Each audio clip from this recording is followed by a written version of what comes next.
निद दरिया जन्म हम कालख तो सुकहु टल गुर सेविया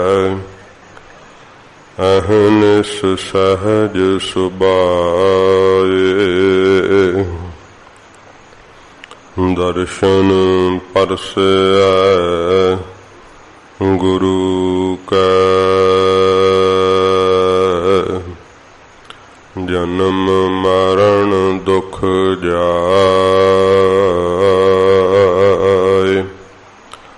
दर्शन परसे गुरु का जन्म मरण दुख जाए।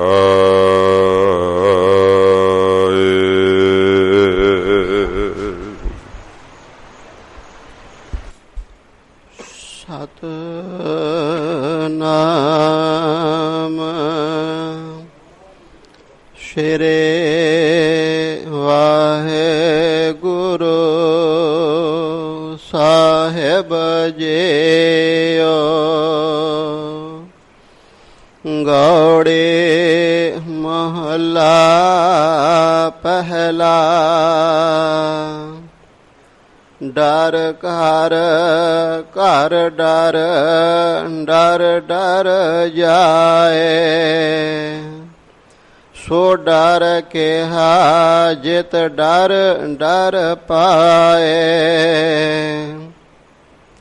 तोद बिन दूजे नाहे जाए जो किछ वरतै सब तेरे रजाए डर घर घर डर डर डर जाए सो डर के जित डर डर पाए तोद बिन दूजे नाहे जाए जो किछ वरतै सब तेरे रजाए डरिया जे डर होवै होर डर डर डरना मन का शोर रहाओ ना जियो मरै ना डूबै तरै जिन किछ किया सो किछ करै हुक्मे आवे हुक्मे जाए आगे पाछै हुक्म समाए हंस हेत आशा असमान तिस विच भूख बहुत नैसान पाओ खाना पीना आधार विण खाधे मर होए गवार जिसका कोए कोए कोए कोए सबको तेरा तो सबना का सोए जाके जिय जानत धन माल नानक आखण बेखम बेचार जिसका कोए कोए कोए कोए सबको तेरा तो सबना का सोए जाके जिय जानत धन माल नानक आखण बेखम बेचार। वाहेगुरु जी का खालसा वाहेगुरु जी के फतेह। सच्चे पातशाह दीन दुनिया दे मालिक जागदी जोत 10 ਪਾਤਸ਼ਾਹੀਆਂ ਦੇ ਆਤਮਕ ਸਵਰੂਪ ਕਿਰਪਾ ਦੀ ਖਾਨ ਪਤਿਤ ਪਾਵਨ ਧੰਨ ਸਾਹਿਬ श्री गुरु ग्रंथ साहिब जी महाराज हजूर दी परम कृपालता सदका आप जी पंथ दे महान पवित्र स्थान तखत सचखंड श्री हजूर श्री अबचल नगर साहिब विखे सतसंगत दियां कड़ियां दा सुख मान रहे हो। चौजी पातशाह धन गुरु गोबिंद सिंह साहिब जी महाराज जी दा सजिया होया पवित्र दरबार सतगुरु जी दे हजूर तुर की बाणी दी लड़ीवार कथा दा समा है। प्यार शरदा नाल सतगुरु जी का अमृत उपदेश मन एकागर करके सरवण करिए। सतगुरु जी के पवित्र चरणों का ध्यान करते हुए आखो जी सतनाम श्री वाहे गुरु साहिब जी। सतनाम श्री वाहे गुरु साहिब जी।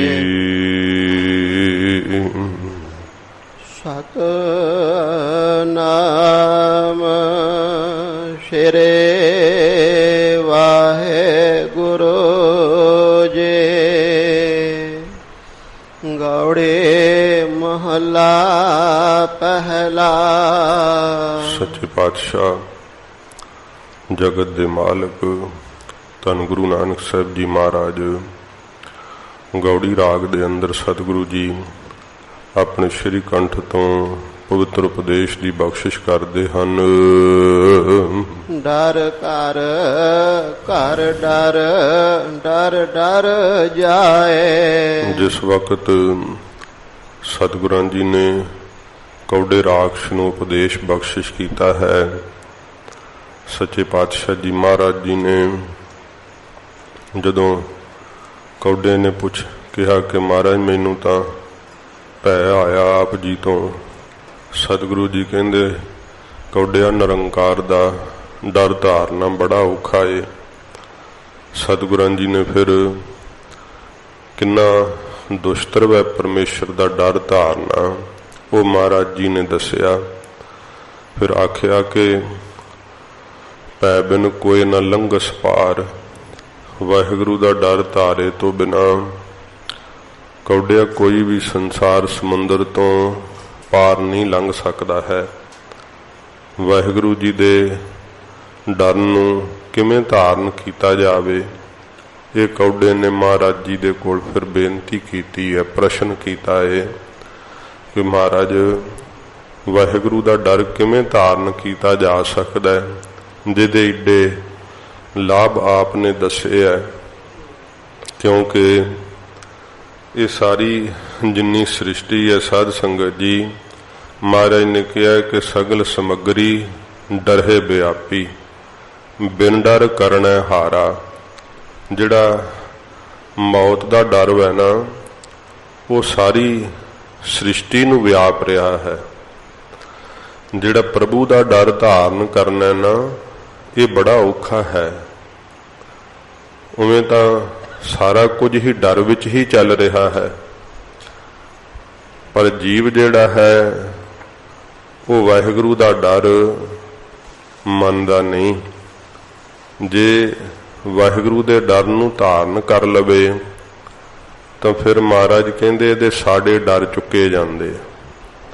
होर पता नहीं किन्ने क डर अंदर धारण करी बैठा है।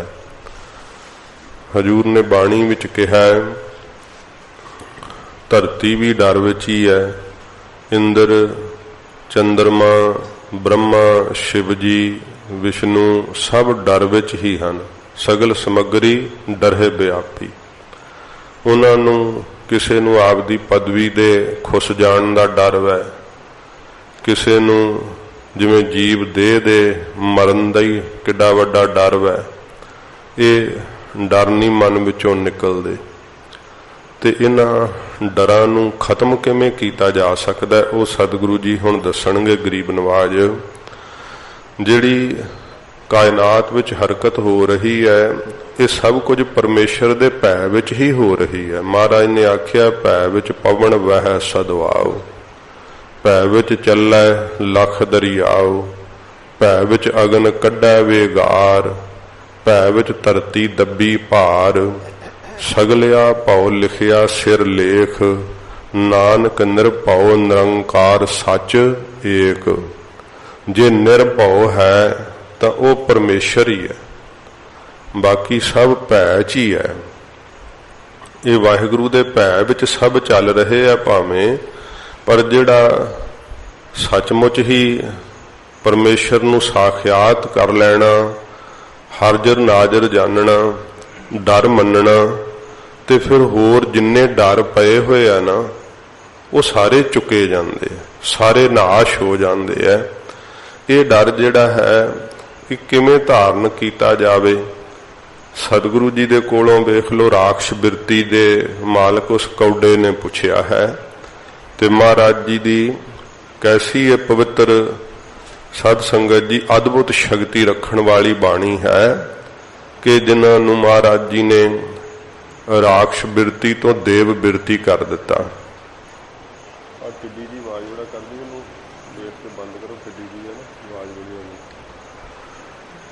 सच्चे पातशाह जी महाराज जी दी ऐसी पवित्र बाणी है, जदों कीर्तन हुंदा ना, उदों साध संगत जी थोड़ी आवाज भी होवे तो क्योंकि शब्द की घनघोर पैंदी है, भावें कि हुण संगत दा उन्ना शोर नहीं हुंदा, पर फिर भी जदों आप एकाग्रता धारण करते हैं ना, अब बरसात का मौसम है तो टिड्डियां ही बहुत आवाज करदियां, दरवाजियां दीयां चीठां विच लुक जांदियां, ते ये बहुत शोर करदियां। आवाज इन्हां दी वेखो किन्नी आउंदी है। तो कोई दवाई भी इहो जी जरूर हुंदी जिहड़ी पा दईए तो फिर दोबारा उत्थे नहीं ये प्रवेश करदियां। पर तख्त साहिब ते जिवें इशनान की सेवा हुंदी है, सलाब वाले थां ते आके प्रवेश करदियां, बाहली आवाज पैदा करदियां। तो आप ध्यान एकाग्र करिए। सच्चे पातशाह जी महाराज ने संसार दे अंदर जिहड़े डर व्याप रहे हैं ना, उन्हां डरां नूं असीं किवें नाश कर सकते हैं। क्योंकि साध संगत जी जदों जीव घरों तुरदा है ना, तुरन लगे उन्होंने डर लगन लग जाता है। भावें के बोल के किसी नूं नहीं कहता है, की कहे लोकाचारी है, संसार है, कि तू भाई काहदे तो डरदा है। शरीर दे नाश होने का बड़ा ही डर है। सफर करदियां डर है कि किते मैं मर ना जावां, किते कोई अणहोई ना हो जावे। किन्ना डर वै जीव नूं, बीमारी का डर वै, रोगां का किन्ना डर वै। आ बीमारी दे डर तो ही सब कुछ बंद करी बैठे कि जीव मौत का खतरा बन गया जीव वास्ते। तो इन्हां विच साध संगत जी सावधानियां जरूर वरतनियां चाहिदियां, पर ऐसियां सावधानियां वरतदियां कि साडे मर्यादा नूं जां कोई होर ठेस पहुंचे, उहदा भी ख्याल जरूर रखना चाहिदा है। जिहड़ा आ सैनीटाइजर वरतना शुरू कीता ना, भावें कि वह कीटाणु नाशक वै, पर वह धर्म के अनुसार ठीक नहीं हैगा। ते तख्त साहिब दे उपर जे सैनीटाइजर करांगे तो सही नहीं, क्योंकि उहदे विच 80-90% अल्कोहल शराब हुंदी है। तो होर बड़े यतन ने साबण नाल हथ धो के जिहो जी स्वच्छता हुंदी है, ਉਹ ਸੈਨੀਟਾਈਜ਼ਰ ਦੇ ਨਾਲ ਤਾਂ ਹੋਰ ਵੀ ਬਹੁਤ ਸਾਰੇ ਚੰਗੇ ਵੀ ਜਿਹੜੇ ਕੀਟਾਣੂ ਉਹ ਵੀ ਨਾਲ ਹੀ ਮਰ ਜਾਂਦੇ ਆ। ਤੋ ਇਸ ਕਰਕੇ ਭਾਵੇਂ ਕੋਈ ਹੁਣ ਹਾਲਾਤ ਮੁਤਾਬਕ ਆਵਾਜ਼ ਨਹੀਂ ਉਠਾ ਰਿਹਾ, ਪਰ ਇਹ ਧਰਮ ਦੇ ਮੁਤਾਬਕ ਸਹੀ ਨਹੀਂ ਹੈ। ਉਹੀ ਅਲਕੋਹਲ ਹੈ ਜਿਹੜੀ ਸਾਧ ਸੰਗਤ ਜੀ ਜੀਵ ਨਸ਼ੇ ਵਾਸਤੇ ਵਰਤਦੇ ਐ, ਤੇ ਫਿਰ ਸ਼ਰਾਬ ਵਾਲੇ ਹੱਥ ਲੈ ਕੇ ਮਹਾਰਾਜ ਦੀ ਹਜ਼ੂਰੀ ਚ ਆਪਾਂ ਆਵਾਂਗੇ ਜਾਂ ਗੁਰੂ ਸਾਹਿਬ ਦੇ ਹਜ਼ੂਰ ਜਿਹੜਾ ਹੈ ਫਰਸ਼ ਤੇ ਸੈਨੀਟਾਈਜ਼ਰ ਸ਼ਰਾਬ ਵਾਲਾ ਕਰਾਂਗੇ, ਉਹ ਚੰਗੀ ਬਾਤ ਨਹੀਂ ਹੈ। ਇਹ ਸਤਿਗੁਰਾਂ ਜੀ ਦੇ ਦਰਬਾਰ ਦਾ ਅਦਬ ਨਹੀਂ ਰਹਿੰਦਾ ਹੈ। ਇਹ ਨਾ ਹੋਏ ਕਿ ਕੀਟਾਣੂ ਮਾਰਦੇ ਆਪਾਂ ਸਤਿਗੁਰੂ ਜੀ ਦਾ ਹੀ ਜਿਹੜਾ ਹੈ ਉਹ ਨਾਰਾਜ਼ਗੀ ਲਈਏ। ਤੋ ਜ਼ਰੂਰ ਸਫਾਈ ਰੱਖਣੀ ਚਾਹੀਦੀ ਹੈ, ਸਾਫ਼ ਸੁਥਰੇ ਰਹਿਣਾ ਚਾਹੀਦਾ ਹੈ। ਉਹਦੇ ਲਈ ਹੋਰ ਢੰਗ ਤਰੀਕੇ ਵਰਤੇ ਜਾ ਸਕਦੇ ਹੈ, ਪਰ ਜਿਨ੍ਹਾਂ ਨੂੰ ਪਤਾ ਨਹੀਂ ਹੈ, ਭਾਵੇਂ ਕਿ ਉਹ ਸਾਡੀ ਸੇਫਟੀ ਲਈ ਕਰ ਰਹੇ ਹੈ, ਪਰ ਉਹਨਾਂ ਨੂੰ ਪਤਾ ਨਹੀਂ ਕਿ ਧਰਮ ਇਸ ਗੱਲ ਦੀ ਆਗਿਆ ਨਹੀਂ ਦਿੰਦਾ ਹੈ। ਤੇ ਧਾਰਮਿਕ ਅਸਥਾਨ ਤੇ ਕੀ ਕੁਝ ਹੋਣਾ ਚਾਹੀਦਾ ਉਹ ਸਾਧ ਸੰਗਤ ਜੀ ਗੁਰੂ ਸਾਹਿਬ ਦੀ ਦਰਸਾਈ ਮਰਿਆਦਾ ਦੱਸਦੀ ਹੈ। ਤੇ ਜੋ ਉਸ ਮਰਿਆਦਾ ਦੇ ਅਨੁਕੂਲ ਨਹੀਂ ਹੈ ਤਾਂ ਫਿਰ ਸਾਨੂੰ ਉਹ ਚੀਜ਼ਾਂ ਵਰਤਣੀਆਂ ਨਹੀਂ ਚਾਹੀਦੀਆਂ ਗੁਰੂ ਸਾਹਿਬ ਦੇ ਹਜ਼ੂਰ, ਮਹਾਰਾਜ ਦੇ ਪਾਵਨ ਤਖਤ ਅਸਥਾਨ ਤੇ, ਕਿਉਂਕਿ ਸਾਡੀ ਆਦਿ ਕਾਲ ਤੋਂ ਮਰਿਆਦਾ ਹੈ। ਇਹਨਾਂ ਪਾਵਨ ਅਸਥਾਨਾਂ ਨੂੰ ਦੁੱਧ ਦੇ ਇਸ਼ਨਾਨ ਕਰਾਏ ਜਾਂਦੇ। ਇਹਨਾਂ ਪਾਵਨ ਅਸਥਾਨਾਂ ਤੇ ਗੋਦਾਵਰੀ ਤੋਂ ਅੱਜ ਵੀ ਗਾਗਰ ਜਲ ਦੀ ਕਿਉਂ ਲਿਆਂਦੀ ਜਾਂਦੀ ਹੈ? ਇੱਥੇ ਬੌਲੀਆਂ ਬਣੀਆਂ ਹੋਈਆਂ, ਜਲ ਦਾ ਪ੍ਰਬੰਧ ਅੱਜ ਇੱਥੇ ਥੋੜਾ ਬਹੁਤ ਹੈ ਪ੍ਰਬੰਧ, ਪਰ ਫਿਰ ਵੀ ਕਿਉਂ? ਕਿਉਂਕਿ ਇਹ ਨਿਯਮ ਬਣਿਆ ਹੋਇਆ ਗੁਰੂ ਕਾਲ ਦੇ ਵਕਤ ਤੋਂ।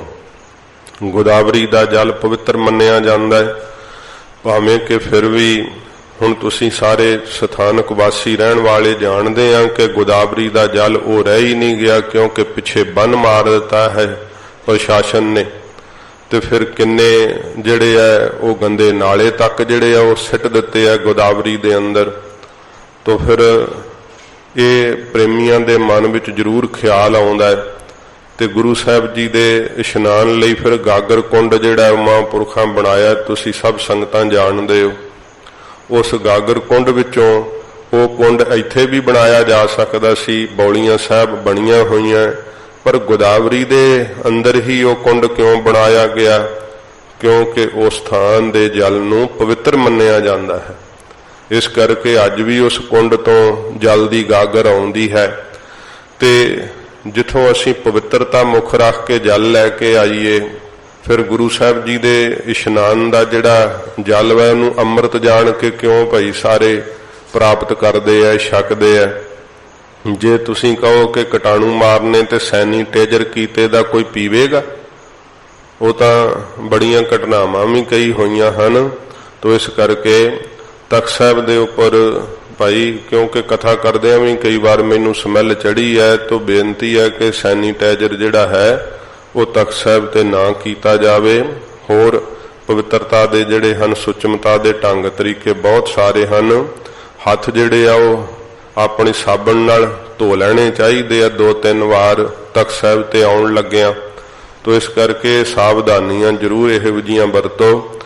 ਤੇ ਗੁਰੂ ਸਾਹਿਬ ਦੇ ਹਜ਼ੂਰ ਜੇ ਆਪਾਂ ਜੇਬ 'ਚ ਹੀ ਸੈਨੀਟਾਈਜ਼ਰ ਪਾ ਕੇ ਲੈ ਜਾਾਂਗੇ, ਫਿਰ ਪੈਸਿਆਂ ਵਾਲੇ ਹੱਥ ਕੇ ਧੋਣ ਦੀ ਬਜਾਏ ਸੈਨੀਟਾਈਜ਼ਰ ਨਾਲ ਸਾਫ਼ ਕਰਕੇ ਗੁਰੂ ਸਾਹਿਬ ਦੀ ਚੌਰ ਸਾਹਿਬ ਨੂੰ ਹੱਥ ਲਾਵਾਂਗੇ, ਤੇ ਉਹ ਸ਼ਰਾਬ ਵਾਲੇ ਹੱਥ ਮਹਾਰਾਜ ਦੀ ਚੌਰ ਸਾਹਿਬ ਨੂੰ ਲਾਵਾਂਗੇ। ਫਿਰ ਇਸ ਕਰਕੇ ਇਹ ਸਾਵਧਾਨੀਆਂ ਜਿਹੜੀਆਂ ਹਨ, ਇਹ ਜੋ ਸਾਨੂੰ ਗੁਰਮਤਿ ਦੀ ਰਹਿਤ ਦੱਸਦੀ ਹੈ, ਉਹਨਾਂ ਦਾ ਵੀ ਸਾਨੂੰ ਖਿਆਲ ਰੱਖਣਾ ਚਾਹੀਦਾ ਹੈ। ਤੋ ਸਾਧ ਸੰਗਤ ਜੀ, ਪ੍ਰਸ਼ਾਸਨ ਨੇ ਤੁਹਾਨੂੰ ਰਹਿਤ ਨਹੀਂ ਦੱਸਣੀ, ਰਹਿਤ ਗੁਰੂ ਗੋਬਿੰਦ ਸਿੰਘ ਸਾਹਿਬ ਦੀ ਸਿੱਖਿਆ ਨੇ ਦੱਸਣੀ ਹੈ। ਇਸ ਕਰਕੇ ਸਾਨੂੰ ਸਾਰੀਆਂ ਗੱਲਾਂ ਉਹਨਾਂ ਦੀਆਂ ਜਿਉਂ ਦੀਆਂ ਤਿਉਂ ਮੰਨਣੀਆਂ, ਜਿਹੜੀਆਂ ਵੇਖਣਾ ਚਾਹੀਦਾ ਕਿ ਮਰਿਆਦਾ ਨੂੰ ਠੇਸ ਤਾਂ ਨਹੀਂ ਪਹੁੰਚਦੀ ਹੈ। ਇਸ ਕਰਕੇ ਇਹ ਜ਼ਰੂਰ ਸਾਨੂੰ ਧਿਆਨ ਦੇਣਾ ਚਾਹੀਦਾ। ਹੋਰ ਤਰੀਕੇ ਬਹੁਤ ਸਾਰੇ ਹਨ, ਉਹ ਅਪਣਾਉਣੇ ਚਾਹੀਦੇ ਹੈ। ਤੇ ਇਸ ਪ੍ਰਕਾਰ ਇਹ ਜਿਹਦੇ ਵਿੱਚ ਸ਼ਰਾਬ ਦਾ ਕੋਈ ਮਿਸ਼ਰਨ ਰਲਿਆ ਹੋਇਆ, ਉਹ ਗੁਰੂ ਦਰਬਾਰ ਵਿੱਚ ਨਹੀਂ ਲਿਆਉਣਾ ਚਾਹੀਦਾ। ਤੋ ਸਾਧ ਸੰਗਤ ਜੀ, ਧਿਆਨ ਕਰੀਏ ਇਕਾਗਰ। ਸੱਚੇ ਪਾਤਸ਼ਾਹ ਜੀ ਮਹਾਰਾਜ ਵਾਹਿਗੁਰੂ ਦਾ ਡਰ ਕਿਵੇਂ ਸਾਡੇ ਮਨ ਅੰਦਰ ਪਵੇ? ਕਿਉਂਕਿ ਅਸੀਂ ਵਾਹਿਗੁਰੂ ਦਾ ਡਰ ਨਹੀਂ ਮੰਨਦੇ, ਪਰ ਬਾਕੀ ਸਾਰੀਆਂ ਚੀਜ਼ਾਂ ਤੋਂ ਡਰੀ ਜਾਂਦੇ। डर नाल ही पति पत्नी की कोई खबर नहीं आई तो फोन कर लेंदा है कि इन्ना चिर खबर नहीं लगी। वो फोन क्यों हो रहा है? डर करके हो रहा है। अपने किसी प्यारे संबंधी का पता नहीं चलिया ते उन्होंने बार बार वो खबर लैण लई क्यों मन काला पै रहा है? क्योंकि मन के अंदर डर लग रहा कि अणहोई खबर ना कोई सुनने मिल जाए। ते जो कुछ हो रहा है जां जो कुछ हो चुका है जां जो कुछ होना है, परमेश्वर के हुक्म तो बाहर नहीं होना है। ना जो कुछ होया वो हुक्म तो बाहर होया, ना हो रहा वो भी हुक्म तो बाहर नहीं हो रहा। जदों ये खेड समझ लगती है ना, फिर डर मुक्कण लग पैंदा है। इसे करके महाराज जी ने कहा, जन नानक यो खेल कठन है, बड़ी औखी है खेड, किन्हू गुरमुख जाना। कोई कोई विरला बिरला इस खेड नू समझदा है गुरु जी द्वारा। फिर साध संगत जी उन्होंने डर मन तो हटन लग पैंदा है, परमेश्वर दे भै च आ जांदा है। सुरत विच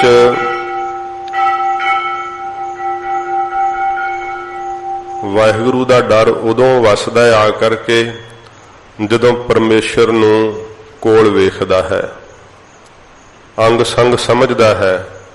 फिर महाराज जी दा डर मन दे अंदर व्यापदा है ते जदों वेखदा बड़ा आश्चर्य खेड है तां कि परमेश्वर दे डर नूं मन च वसाउण नाल बाकी सारे डर खत्म हो गए। घरों तुरन लग्गिया खौफ आउंदा सी, फिर मन ने निश्चय किया नहीं ये डर फालतू है, तू गुरु साहब ने आग्ञा की है, अरदास कर।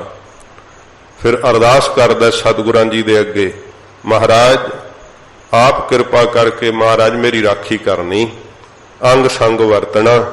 ते गुरु गोबिंद सिंह साहब जी महाराज ने वो बसंबर दास का बहाना पा के सतगुरां सानू 101 अरदास दसी। गुरु गोबिंद सिंह साहब जी महाराज जी ने दसिया कि किस किस वक्त भाई अरदास करो। अरदास करन लग्गिया की हुंदा है? मन तुहाडा किहदे अगे झुक रहा है, किहदे अगे तुसीं अरदास कर रहे हो? एक तुसीं हो, एक अरदास है ते एक समर्थ दे अगे कीती जा रही है। फिर तुहाडा एक संबंध जुड़ रहा ना, अरदास माध्यम बन रही है, निरंकार दे नाल तुहाडा जिहड़ा है संबंध पै रहा है। ते वो संबंध जुड़दे ही जदों दोवें हथ जुड़े हुंदे है, जिवें करंट आउंदे ही बल्ब जग पैंदा है ना, इसे तरह अरदास जदों मन अरदास की भावना लैके खलो जांदा है ना, उसे समय मन सहज विच आ जांदा है। जिहड़ा मन दे अंदर डर व्याप रहा हुंदा है ना, वो डर साध संगत जी उसे समय खीन होण लग पैंदा है। जिन्ना जिन्ना निश्चा ज्यादा आई जांदा है, उन्ना उन्ना डर अंदरों नाश होई चलिया जांदा है। ते जिहड़ा परमेश्वर दे घर आके भी डरना, ते फिर ये कहा है कि सिंह शरण कत जाइए जो जंबुक ग्रस है। जे शेर दी शरण च आ करके डरना है तो फिर साध संगत जी जिहड़ा है वो लाभ की होऊगा तुहानू शेर दी शरण च आउण दा? भाव शेर दी शरण चों जंबुक जिहड़ा गिद्दड़ वै ना, वो नहीं आके साध संगत जी खिच सकदा। गिद्दड़ भी मांस खांदा ते शेर जिहड़ा है साध संगत जी ओदी शरण विच गिद्दड़ आउंदा नहीं, नेड़े नहीं का हुंदा, शेर दा भै करदा है। पर जदों जीव गिद्दड़ां दे विच ही तुरिया फिरे, फिर पता नहीं किन्ने क गिद्दड़ां दा डर लगेगा। शेरवत शरण है परमेश्वर दी। जिहड़े परमेश्वर दी शरण लै लैंदे आ ना, फिर वो परमेश्वर दी शरण विच ना तां मौत दा डर रूपी गिद्दड़ आ करके खिच सकदा है, ना कर्मा रूपी गिद्दड़ आ करके खिच सकदे है। उत्थे फिर साध संगत जी सारे डर जिहड़े आ जीव दे मुक जांदे है, वाकई महाराज दी शरण आ जावे। मन करके, बाणी करके, शरीर करके। सच्चे पातशाह जी महाराज दी जदों शरण पै जांदा ना, फिर ਇਹਦੇ डर ਜਿਹੜੇ अंदर वसे हुए सारे ही नाश होण लग पैंदे। इसे करके ही मौत का खौफ भी वो गुरमुख भुला के धर्म लई हस के कुर्बानी करते हैं। कल बाबा जी का शहीदी दिहाड़ा सी ना, क्यों कुर्बानी किवें कर दी वेख लो। मौत तो हर कोई डरदा है, भय करदा है, किवें खुश हो करके शहादत दी है, क्योंकि खौफ अंदरों मुक गया। जिन्होंने धन गुरु गोबिंद सिंह सच्चे पातशाह जी महाराज प्रतख दिस रहे होण, उन्होंने किवें डर लग सकता है। डर उदों लगता है जदों परमेश्वर नूं हाजिर नाजिर नहीं जाणीदा, परमेश्वर तो दूर चले जाईदा है, तो फिर उन्होंने लगता है कि जो मैं करांगा वो होएगा, जो मैं कीता सी वो होया सी, हुण गां जो करांगा ओही मैं कर सकांगा, होवेगा वो। पर यह भुलेखा है, ये ओदी अज्ञानता है, ते अज्ञानता का शिकार हो करके जीव फिर बार बार डरी जाता है, डरी जाता है। ते किन्ना क डर व्यापदा है, रात दिन ही डर च ही लंघदे है, साह साह उहदा डर विच लंघदा है। बहुत ज्यादा चिंता झोरे उहदा खैड़ा नहीं छड्डदे हन। ते जिन्हां नूं परमेश्वर का डर आ जाता है, वो कहंदे ने मरने की चिंता नहीं, जीवन की नहीं आस। सानू नहीं जिउण दी आसा रह गई, मरण का खौफ मन दे अंदरों चलिया गया। सतगुरु गुरु नानक साहब जी महाराज सानू वाहिगुरु का डर किवें वसे अंदर, वो महाराज सिक्ख्या दिंदे है, जिस करके कि अंदरों सारे डर ही अभाव हो जाण। ये हजूर फरमाउंदे हन आप दी रसना तो गरीब नवाज। नाम श्री वाहिगुरु जी, गौड़ी महला पहला। राग गौड़ी विच सतगुरु गुरु नानक साहब जी महाराज बख्शिश करते हैं। पहला स्वरूप सतगुरु जी आप। डर कर कर डर, महाराज कहते ने डर घर, घर कहते हिरदे नूं। तो अखर अखर आपां शब्द शब्द सरवण करांगे तां ਸਰੋਤਿਆਂ ਨੂੰ ਸੌਖਾ ਰਹਿੰਦਾ ਹੈ, ਨਾਲੇ ਅਰਥ ਕਰਨ ਵਿੱਚ ਵੀ ਬੜੀ ਸੁਖਿਆਈ ਰਹਿੰਦੀ ਹੈ। ਡਰ ਘਰ, ਮਹਾਰਾਜ ਕਹਿੰਦੇ ਨੇ ਪਰਮੇਸ਼ਰ ਦਾ ਜਿਹੜਾ ਡਰ ਹੈ ਨਾ, ਉਹਨੂੰ ਆਪਣੇ ਘਰ ਹਿਰਦੇ 'ਚ ਵਸਾ, ਹਿਰਦੇ 'ਚ ਧਾਰਨ ਕਰ।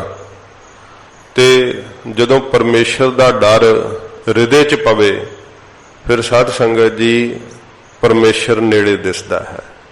ਫਿਰ ਉਹਨੂੰ ਇਹ ਪੰਕਤੀਆਂ ਸਾਖਿਆਤ ਹੁੰਦੀਆਂ, ਸਦਾ ਅੰਗ ਸੰਗੇ अपंगंग बेपूते।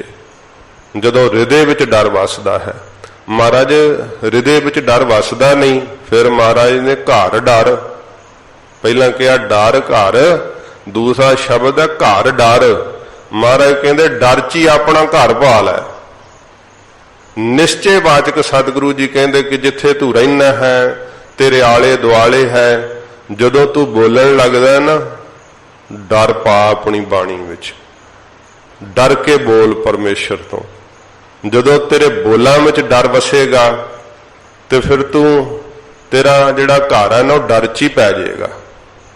फिर महाराज कहते हैं जदों तू मन विच फुरना करदा है, डर परमेश्वर तो कि की फुरना करन लगा है, तेरी इस करतूत नूं वाहिगुरु जी वेख रहे है।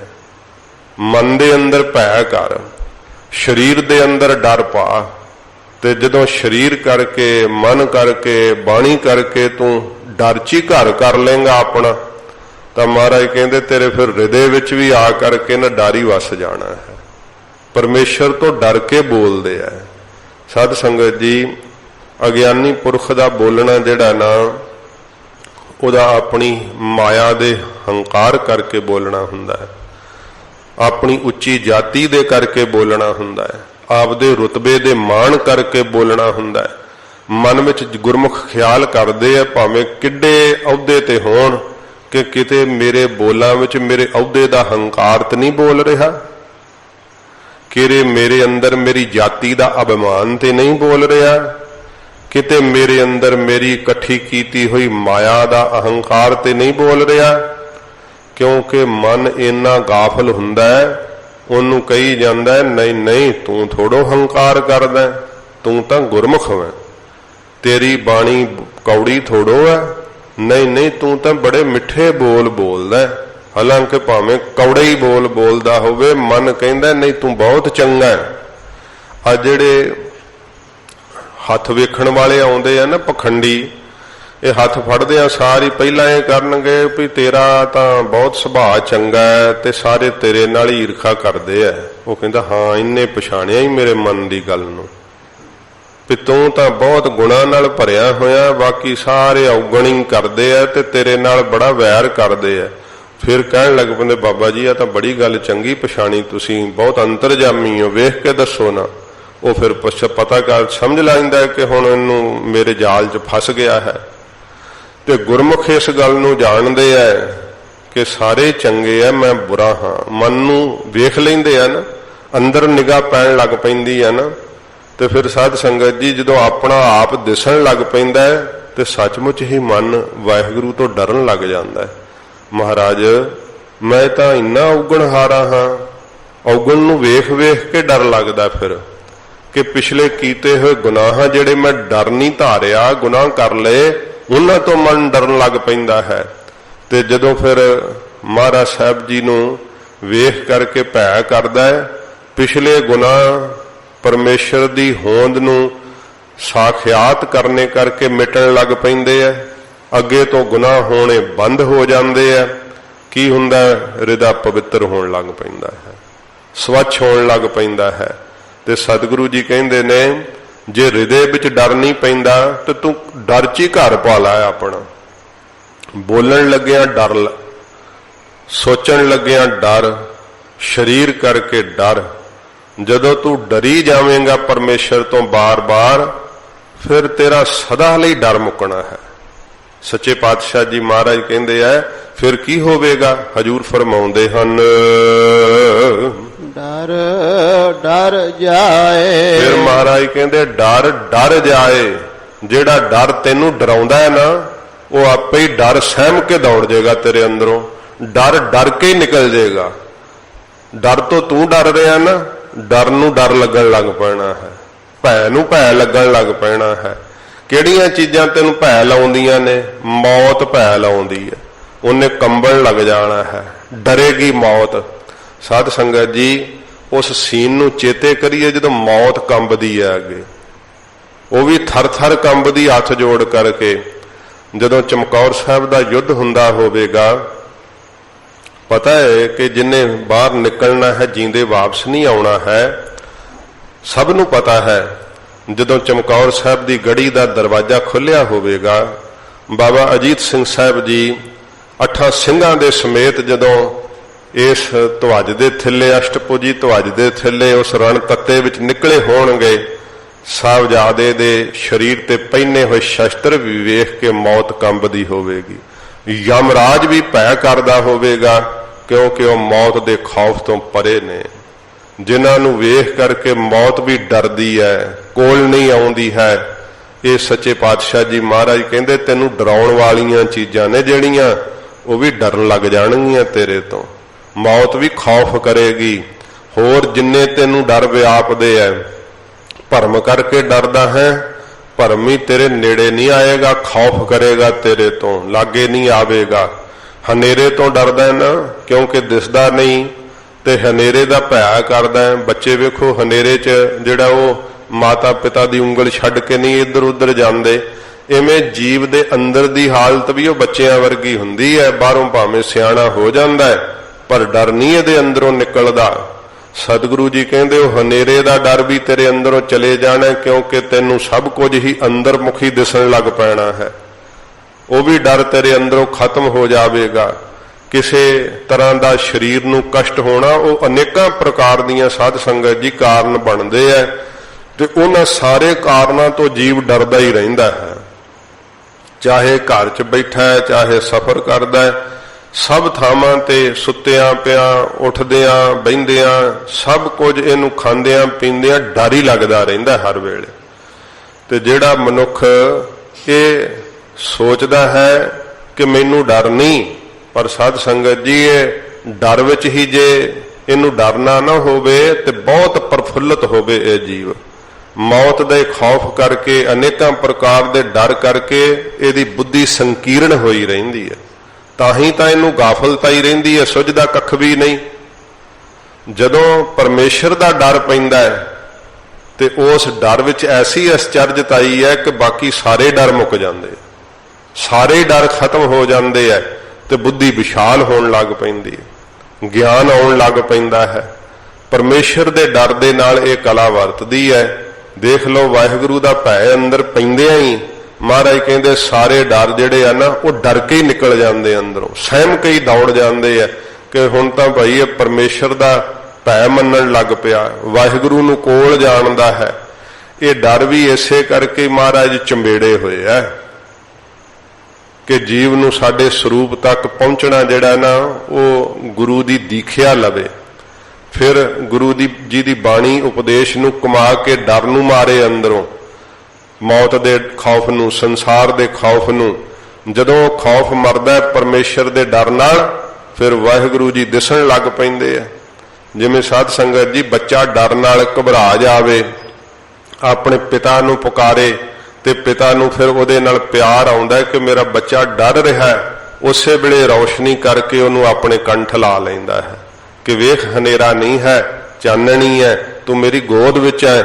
ਇਵੇਂ ਜਦੋਂ ਆਪਾਂ ਗੁਰੂ ਸਾਹਿਬ ਦੀ ਬਾਣੀ ਦੁਆਰਾ ਨਿਰੰਕਾਰ ਨੂੰ ਪੁਕਾਰੀਦਾ ਨਾ ਤੇ ਸਾਰੇ ਡਰ ਮਹਾਰਾਜ ਖਤਮ ਕਰ ਦਿੰਦੇ, ਅੰਦਰ ਆਤਮਾ ਦੇ ਵਿੱਚ ਪ੍ਰਕਾਸ਼ ਕਰ ਦਿੰਦੇ।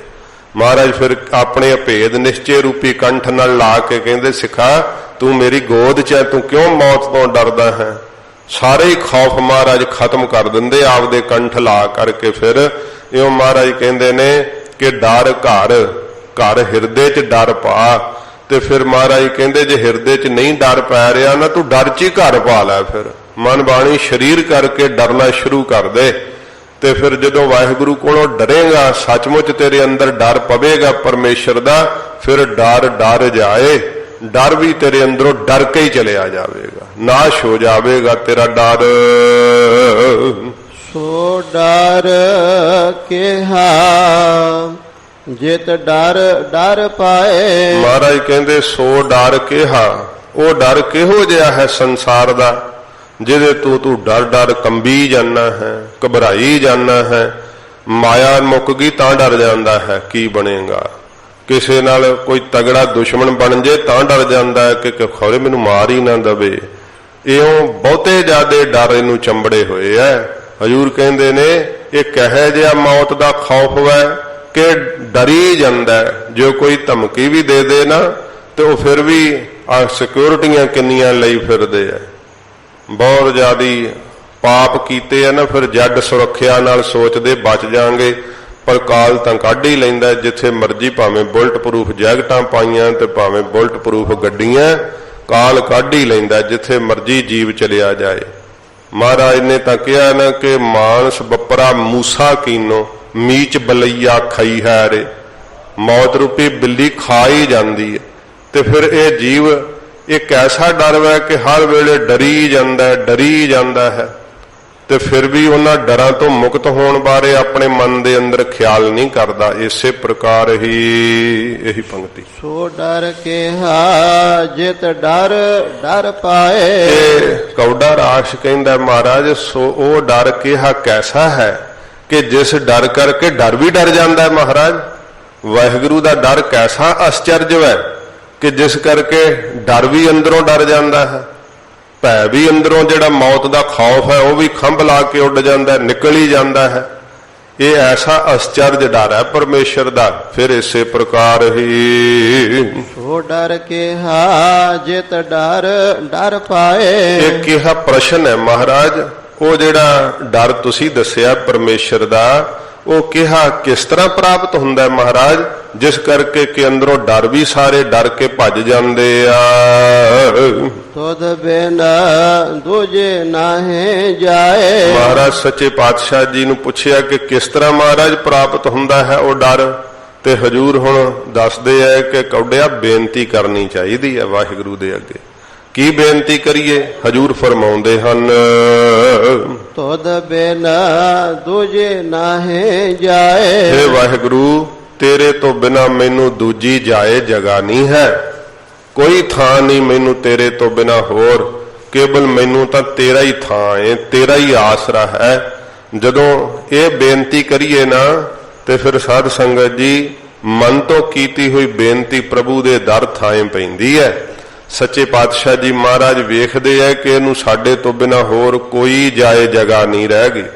ਜਿਹਨੂੰ ਕੁਝ ਜਗ੍ਹਾ ਹੁੰਦੀ ਹੈ ਉਹ ਆਪਣੇ ਬਚਨ ਦਾ ਆਸਰਾ ਭਾਲਦੇ ਹੈ, ਸੇ ਲੈਂਦੇ ਢਾਹਾਂ ਫਿਰਾਹੀ, ਉਹ ਆਸਰੇ ਲੈਂਦੇ ਫਿਰਦੇ ਹੈ।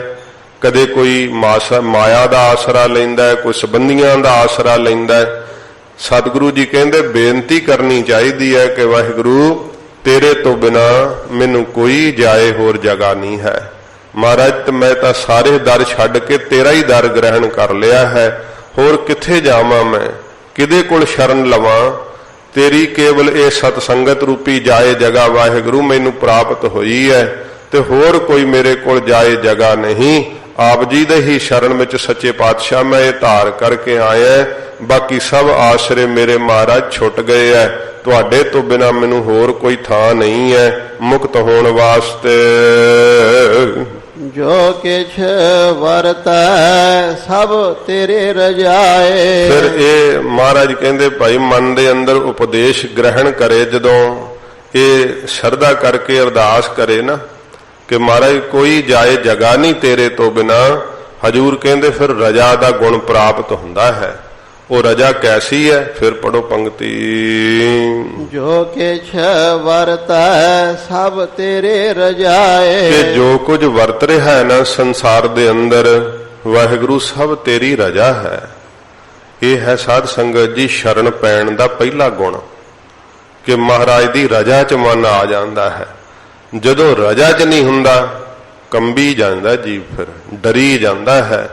ਕਈ ਘਬਰਾਏ ਜਦੋਂ ਗੁਰਦੁਆਰੇ ਸਾਹਿਬ ਆਉਂਦੇ ਹੈ, ਕਿਤੇ ਹੋਰ ਜਦੋਂ ਸੁਣਵਾਈ ਨਹੀਂ ਹੁੰਦੀ, ਵੇਖਦੇ ਕੋਈ ਆਸਰਾ ਨਹੀਂ ਰਹਿ ਗਿਆ, ਤਾਂ ਵੀ ਘਬਰਾਏ ਹੀ ਹੁੰਦੇ ਆ। ਗ੍ਰੰਥੀ ਸਿੰਘ ਨੂੰ ਮਾਇਆ ਅਰਦਾਸ ਦੀ ਫੜਾਉਂਦੇ ਹੋਏ ਵੀ ਡਰੀ ਜਾਂਦੇ ਆ।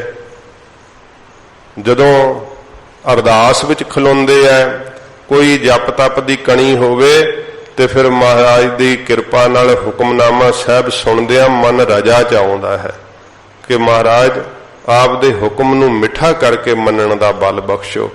ਜਦੋਂ ਇਹ ਦਾਤ ਪ੍ਰਾਪਤ ਹੁੰਦੀ ਹੈ ਨਾ ਤੇ ਤੁਸੀਂ ਵੇਖੋ ਝੋਰਾ ਰਹੂਗਾ, ਡਰ ਰਹੂਗਾ। ਡਰ ਇਸੇ ਕਰਕੇ ਲੱਗ ਰਿਹਾ ਹੈ ਕਿ ਦੋ ਤੁਸੀਂ ਰਜਾ ਤੋਂ ਉਲਟ ਸੋਚ ਰਹੇ ਆ, ਹਾਏ ਕਿਤੇ ਹੋ ਹੀ ਨਾ ਜਾਵੇ, ਹਾਏ ਕਿਤੇ ਇਸ ਤਰ੍ਹਾਂ ਨਾ ਹੋ ਜਾਵੇ। ਸੱਚੇ ਪਾਤਸ਼ਾਹ ਜੀ ਮਹਾਰਾਜ ਕਹਿੰਦੇ ਨੇ ਰਜਾ ਵਿੱਚ ਆਪਣੇ ਮਨ ਨੂੰ ਲੈ ਆ। ਜਦੋਂ ਰਜਾ ਵਿੱਚ ਲੈ ਆਏਗਾ, ਰਜਾ ਵਿੱਚ ਆਏ ਹੋਏ ਮਨ ਨਾਲ ਤੂੰ ਜੋ ਕੁਝ ਕਹੇਗਾ ਉਹ ਕੁਝ ਹੀ ਹੋ ਜਾਵੇਗਾ। ਪਰ ਕੀ ਹੈ ਕਿ ਤੂੰ ਨਦੀ ਦੇ ਵਹਿਣ ਤੋਂ ਉਲਟ ਤੇਰਾ ਮਨ ਚੱਲ ਰਿਹਾ ਹੈ, ਤੂੰ ਰਜਾ ਤੋਂ ਉਲਟ ਚੱਲ ਰਿਹਾ ਹੈ। ਆਪਣੇ ਆਪ ਮਰਜ਼ੀ ਨਾਲ, ਆਪਣੀ ਬੁੱਧੀ ਨਾਲ, ਆਪਣੇ ਸਰੀਰ ਨਾਲ, ਆਪਣੇ ਮਨ ਦੇ ਫੁਰਨਿਆਂ ਨਾਲ ਸੰਸਾਰ ਨੂੰ, ਆਪਣੇ ਆਲੇ ਦੁਆਲੇ ਨੂੰ ਤੂੰ ਚਲਾਉਣਾ ਚਾਹੁੰਦਾ।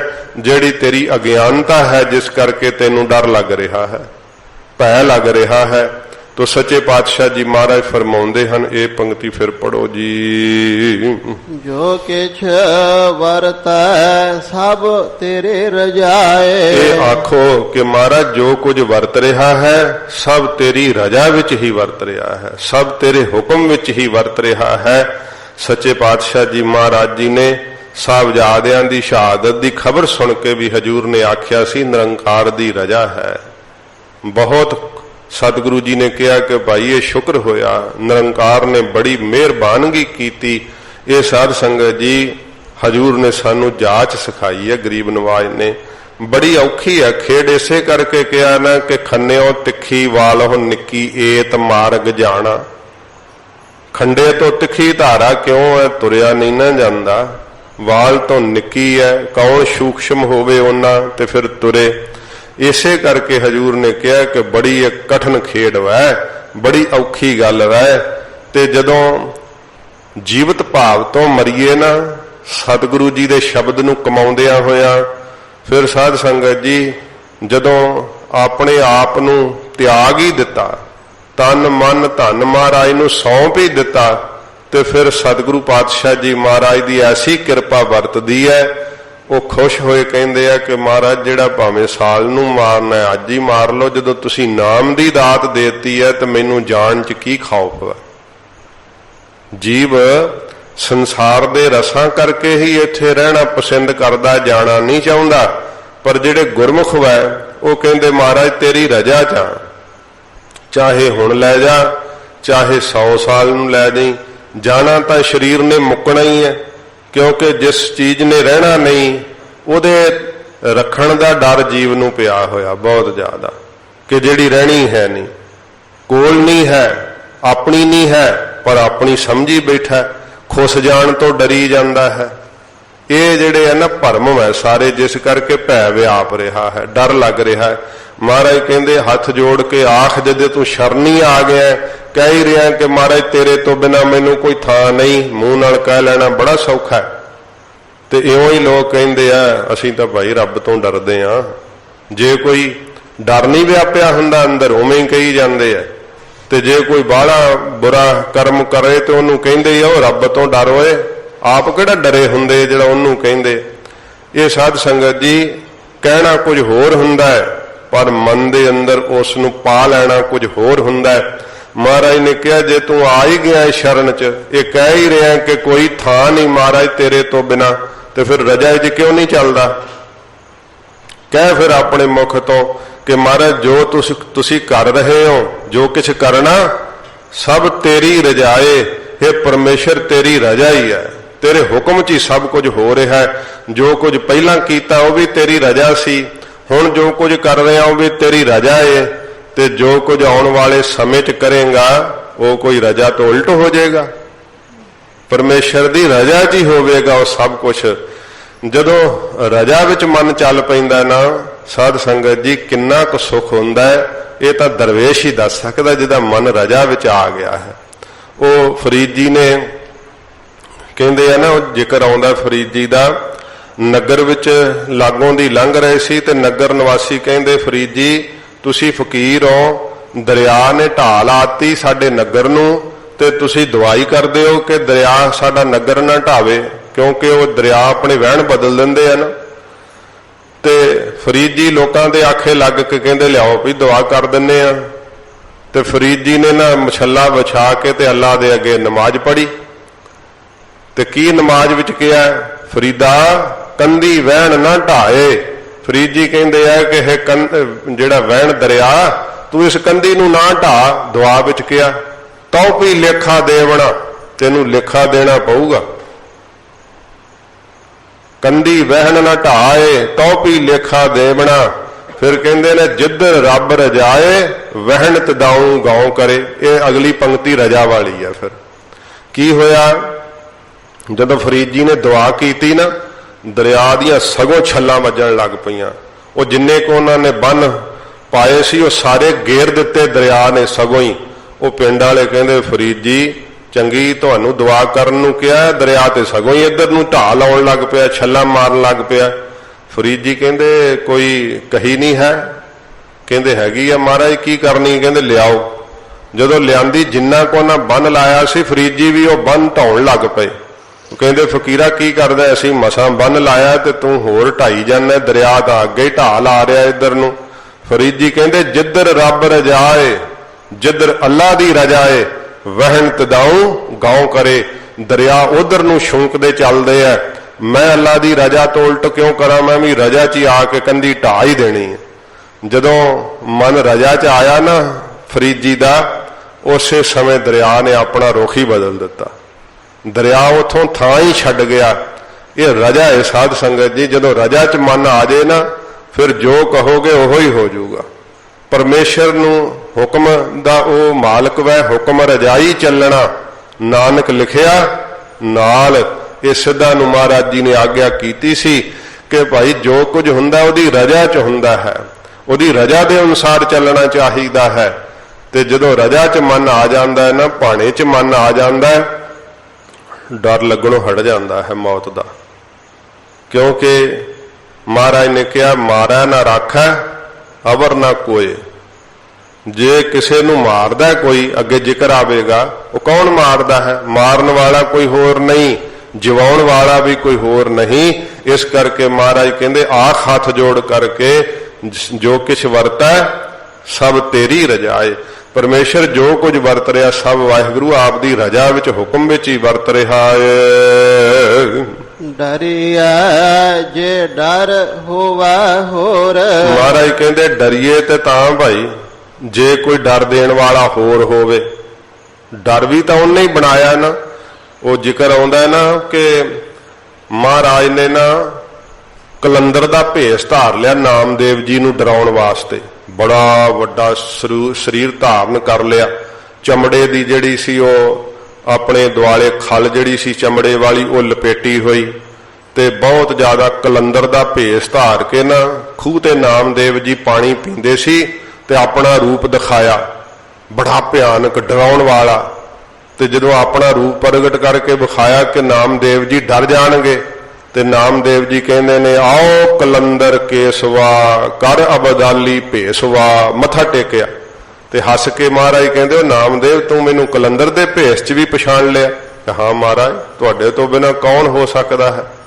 ਡਰ ਵਿੱਚ ਵੀ ਜਿਨ੍ਹਾਂ ਨੂੰ ਪਰਮੇਸ਼ਰ ਦਾ ਸਰੂਪ ਦਿਸ ਪੈਂਦਾ ਹੈ। ਤੇ ਜਦੋਂ ਬੱਚੇ ਨੂੰ ਪਤਾ ਲੱਗ ਜਾਂਦਾ ਹੈ ਨਾ ਪਹਿਲੋਂ ਕਿਵੇਂ ਮਾਂ ਡਰਾਉਂਦੀ ਹੈ, ਤੇ ਉਹ ਬੱਚਾ ਜਦੋਂ ਡਰਨ ਲੱਗਦਾ ਨਾ ਹੀ ਮਾਂ ਦਾ ਚਿਹਰਾ ਜਦੋਂ ਦੇਖਦਾ ਤੇ ਉਹਦੇ ਗਲ ਨਾਲ ਲੱਗ ਜਾਂਦਾ ਹੈ, ਉਹਦਾ ਡਰ ਖਤਮ ਹੋ ਜਾਂਦਾ ਹੈ।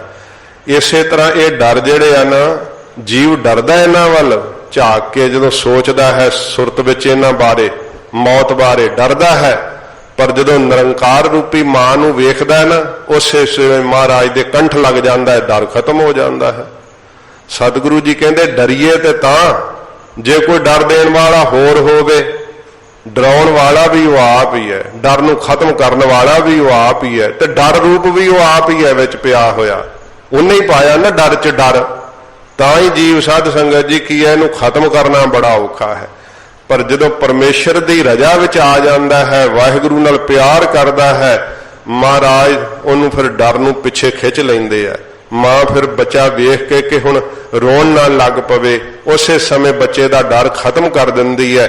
ਇਵੇਂ ਵਾਹਿਗੁਰੂ ਜੀ ਆਪ ਦੇ ਸੇਵਕ ਦਾ ਉਸੇ ਵੇਲੇ ਡਰ ਜਿਹੜਾ ਖਤਮ ਕਰ ਦਿੰਦੇ ਹਨ। ਇਸੇ ਪ੍ਰਕਾਰ ਹੀ ਡਰਿਆ ਜੇ ਡਰ ਹੋਵਾ ਹੋਰ। ਮਹਾਰਾਜ ਕਹਿੰਦੇ ਡਰ ਤੋਂ ਡਰੀਏ ਤੇ ਤਾਂ ਜੇ ਕੋਈ ਹੋਰ ਉਹਦੇ ਬਰਾਬਰ ਹੋਵੇ ਪਰਮੇਸ਼ਰ ਦੇ।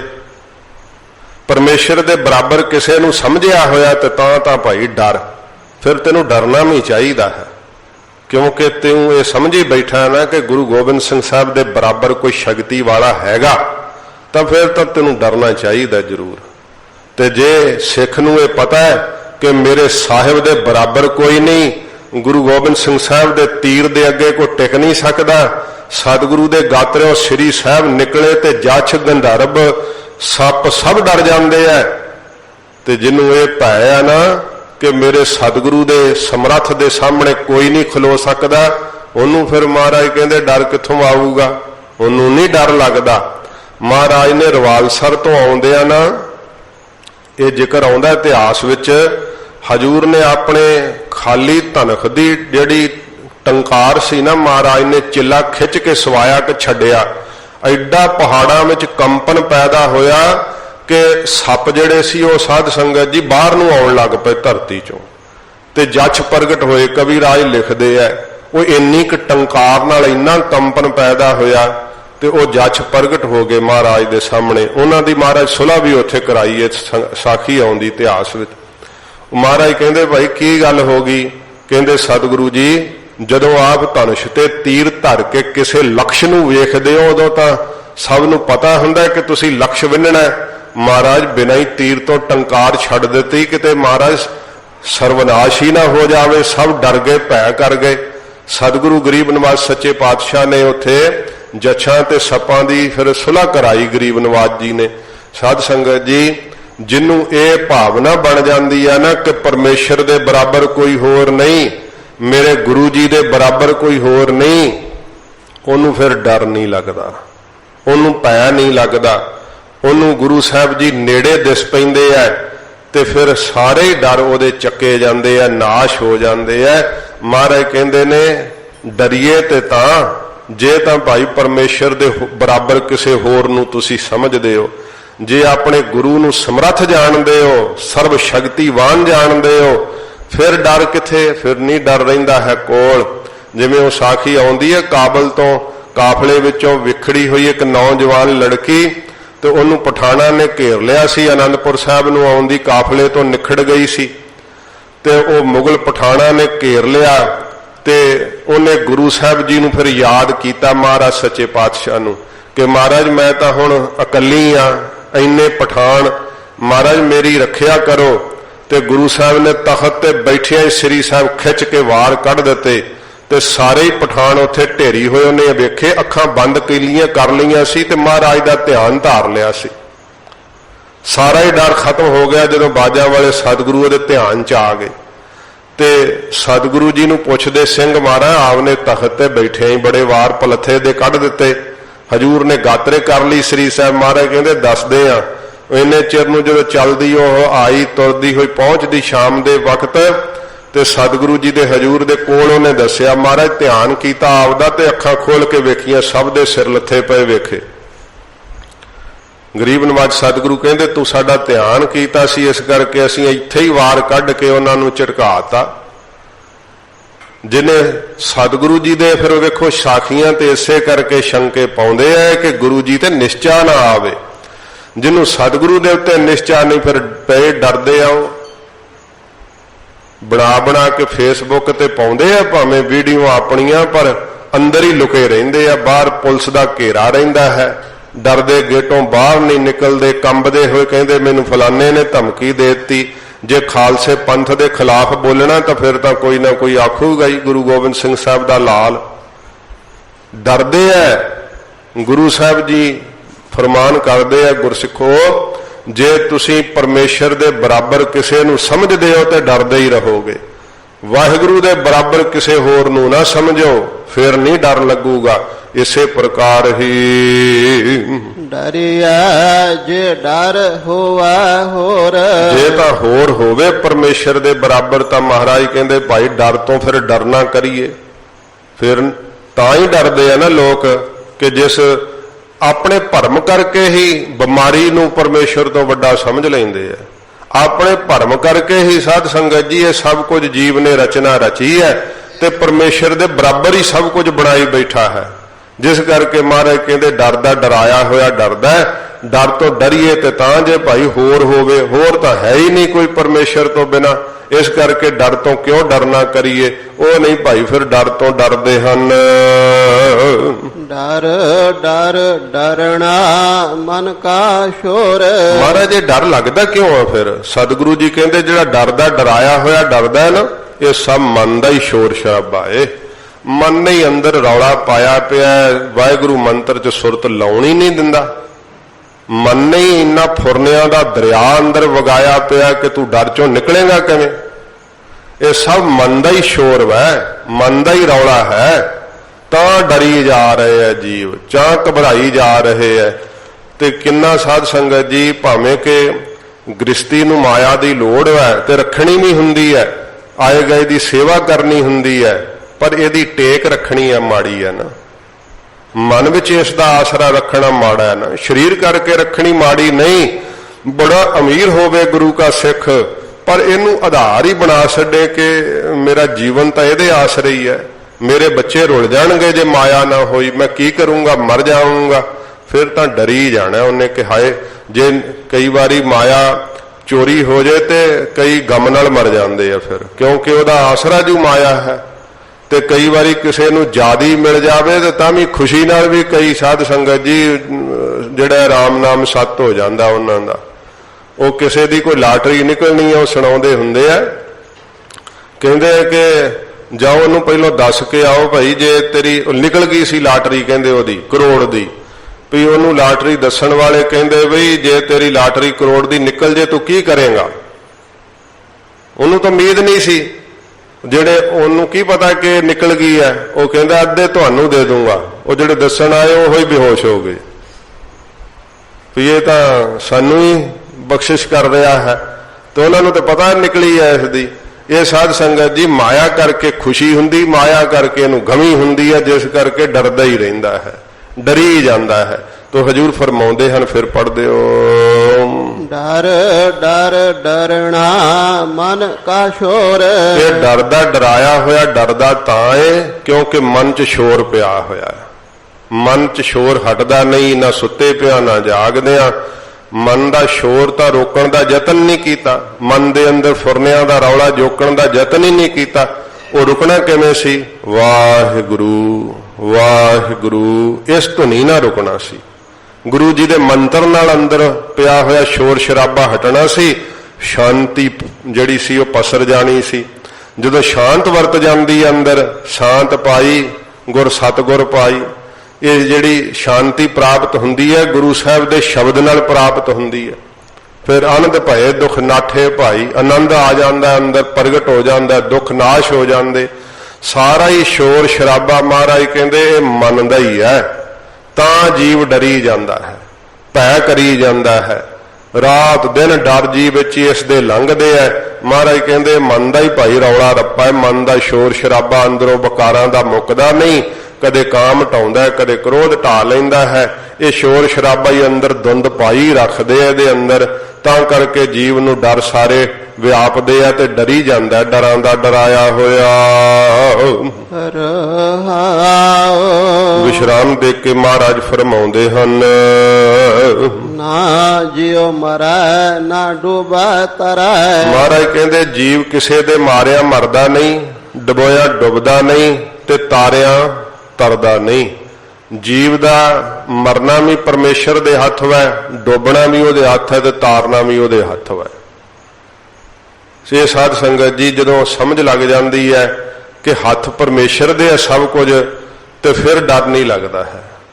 ਜਦੋਂ ਅਸੀਂ ਸੋਚਦੇ ਹਾਂ ਕਿ ਮੇਰੇ ਹੱਥ ਵਿੱਚ ਮੇਰਾ ਜੀਵਨ ਹੈ, ਫਿਰ ਡਰ ਲੱਗਦਾ ਕਿ ਹਾਏ ਕਿਤੇ ਖਤਮ ਨਾ ਹੋ ਜੇ। ਜੇ ਇਹ ਮਨ ਵਿੱਚ ਖਿਆਲ ਹੋਵੇ ਕਿ ਮੈਂ ਕਿਤੇ ਡੁੱਬੀ ਨਾ ਜਾਵਾਂ, ਤੇ ਫਿਰ ਸਾਧ ਸੰਗਤ ਜੀ ਉਹਨੂੰ ਇਹ ਮਾਲੂਮ ਹੁੰਦਾ ਕਿ ਮੈਂ ਆਪ ਦੀ ਤਾਕਤ ਨਾਲ ਤਰ ਰਿਹਾ ਹਾਂ, ਇਸ ਕਰਕੇ ਉਹਨੂੰ ਡਰ ਲੱਗਦਾ ਡੁੱਬਣ ਦਾ। ਤੇ ਸੱਚੇ ਪਾਤਸ਼ਾਹ ਜੀ ਮਹਾਰਾਜ ਕਹਿੰਦੇ ਨੇ ਕੋਈ ਜੀਵਨ ਨੂੰ ਮਾਰਨਾ ਨਹੀਂ ਹੋਰ ਹੈਗਾ, ਕੋਈ ਇਹਨੂੰ ਤਾਰਨ ਵਾਲਾ ਕੋਈ ਹੋਰ ਨਹੀਂ ਹੈਗਾ, ਕੋਈ ਡੋਬਣ ਵਾਲਾ ਕੋਈ ਹੋਰ ਨਹੀਂ ਹੈਗਾ, ਪਰਮੇਸ਼ਰ ਹੀ ਹੈ, ਵਾਹਿਗੁਰੂ ਹੀ ਹੈ। ਉਹਦਾ ਹੀ ਸਾਰਾ ਕੁਝ ਇਹ ਹੁਕਮ ਵਿੱਚ ਖੇਡ ਵਰਤ ਰਹੀ ਹੈ।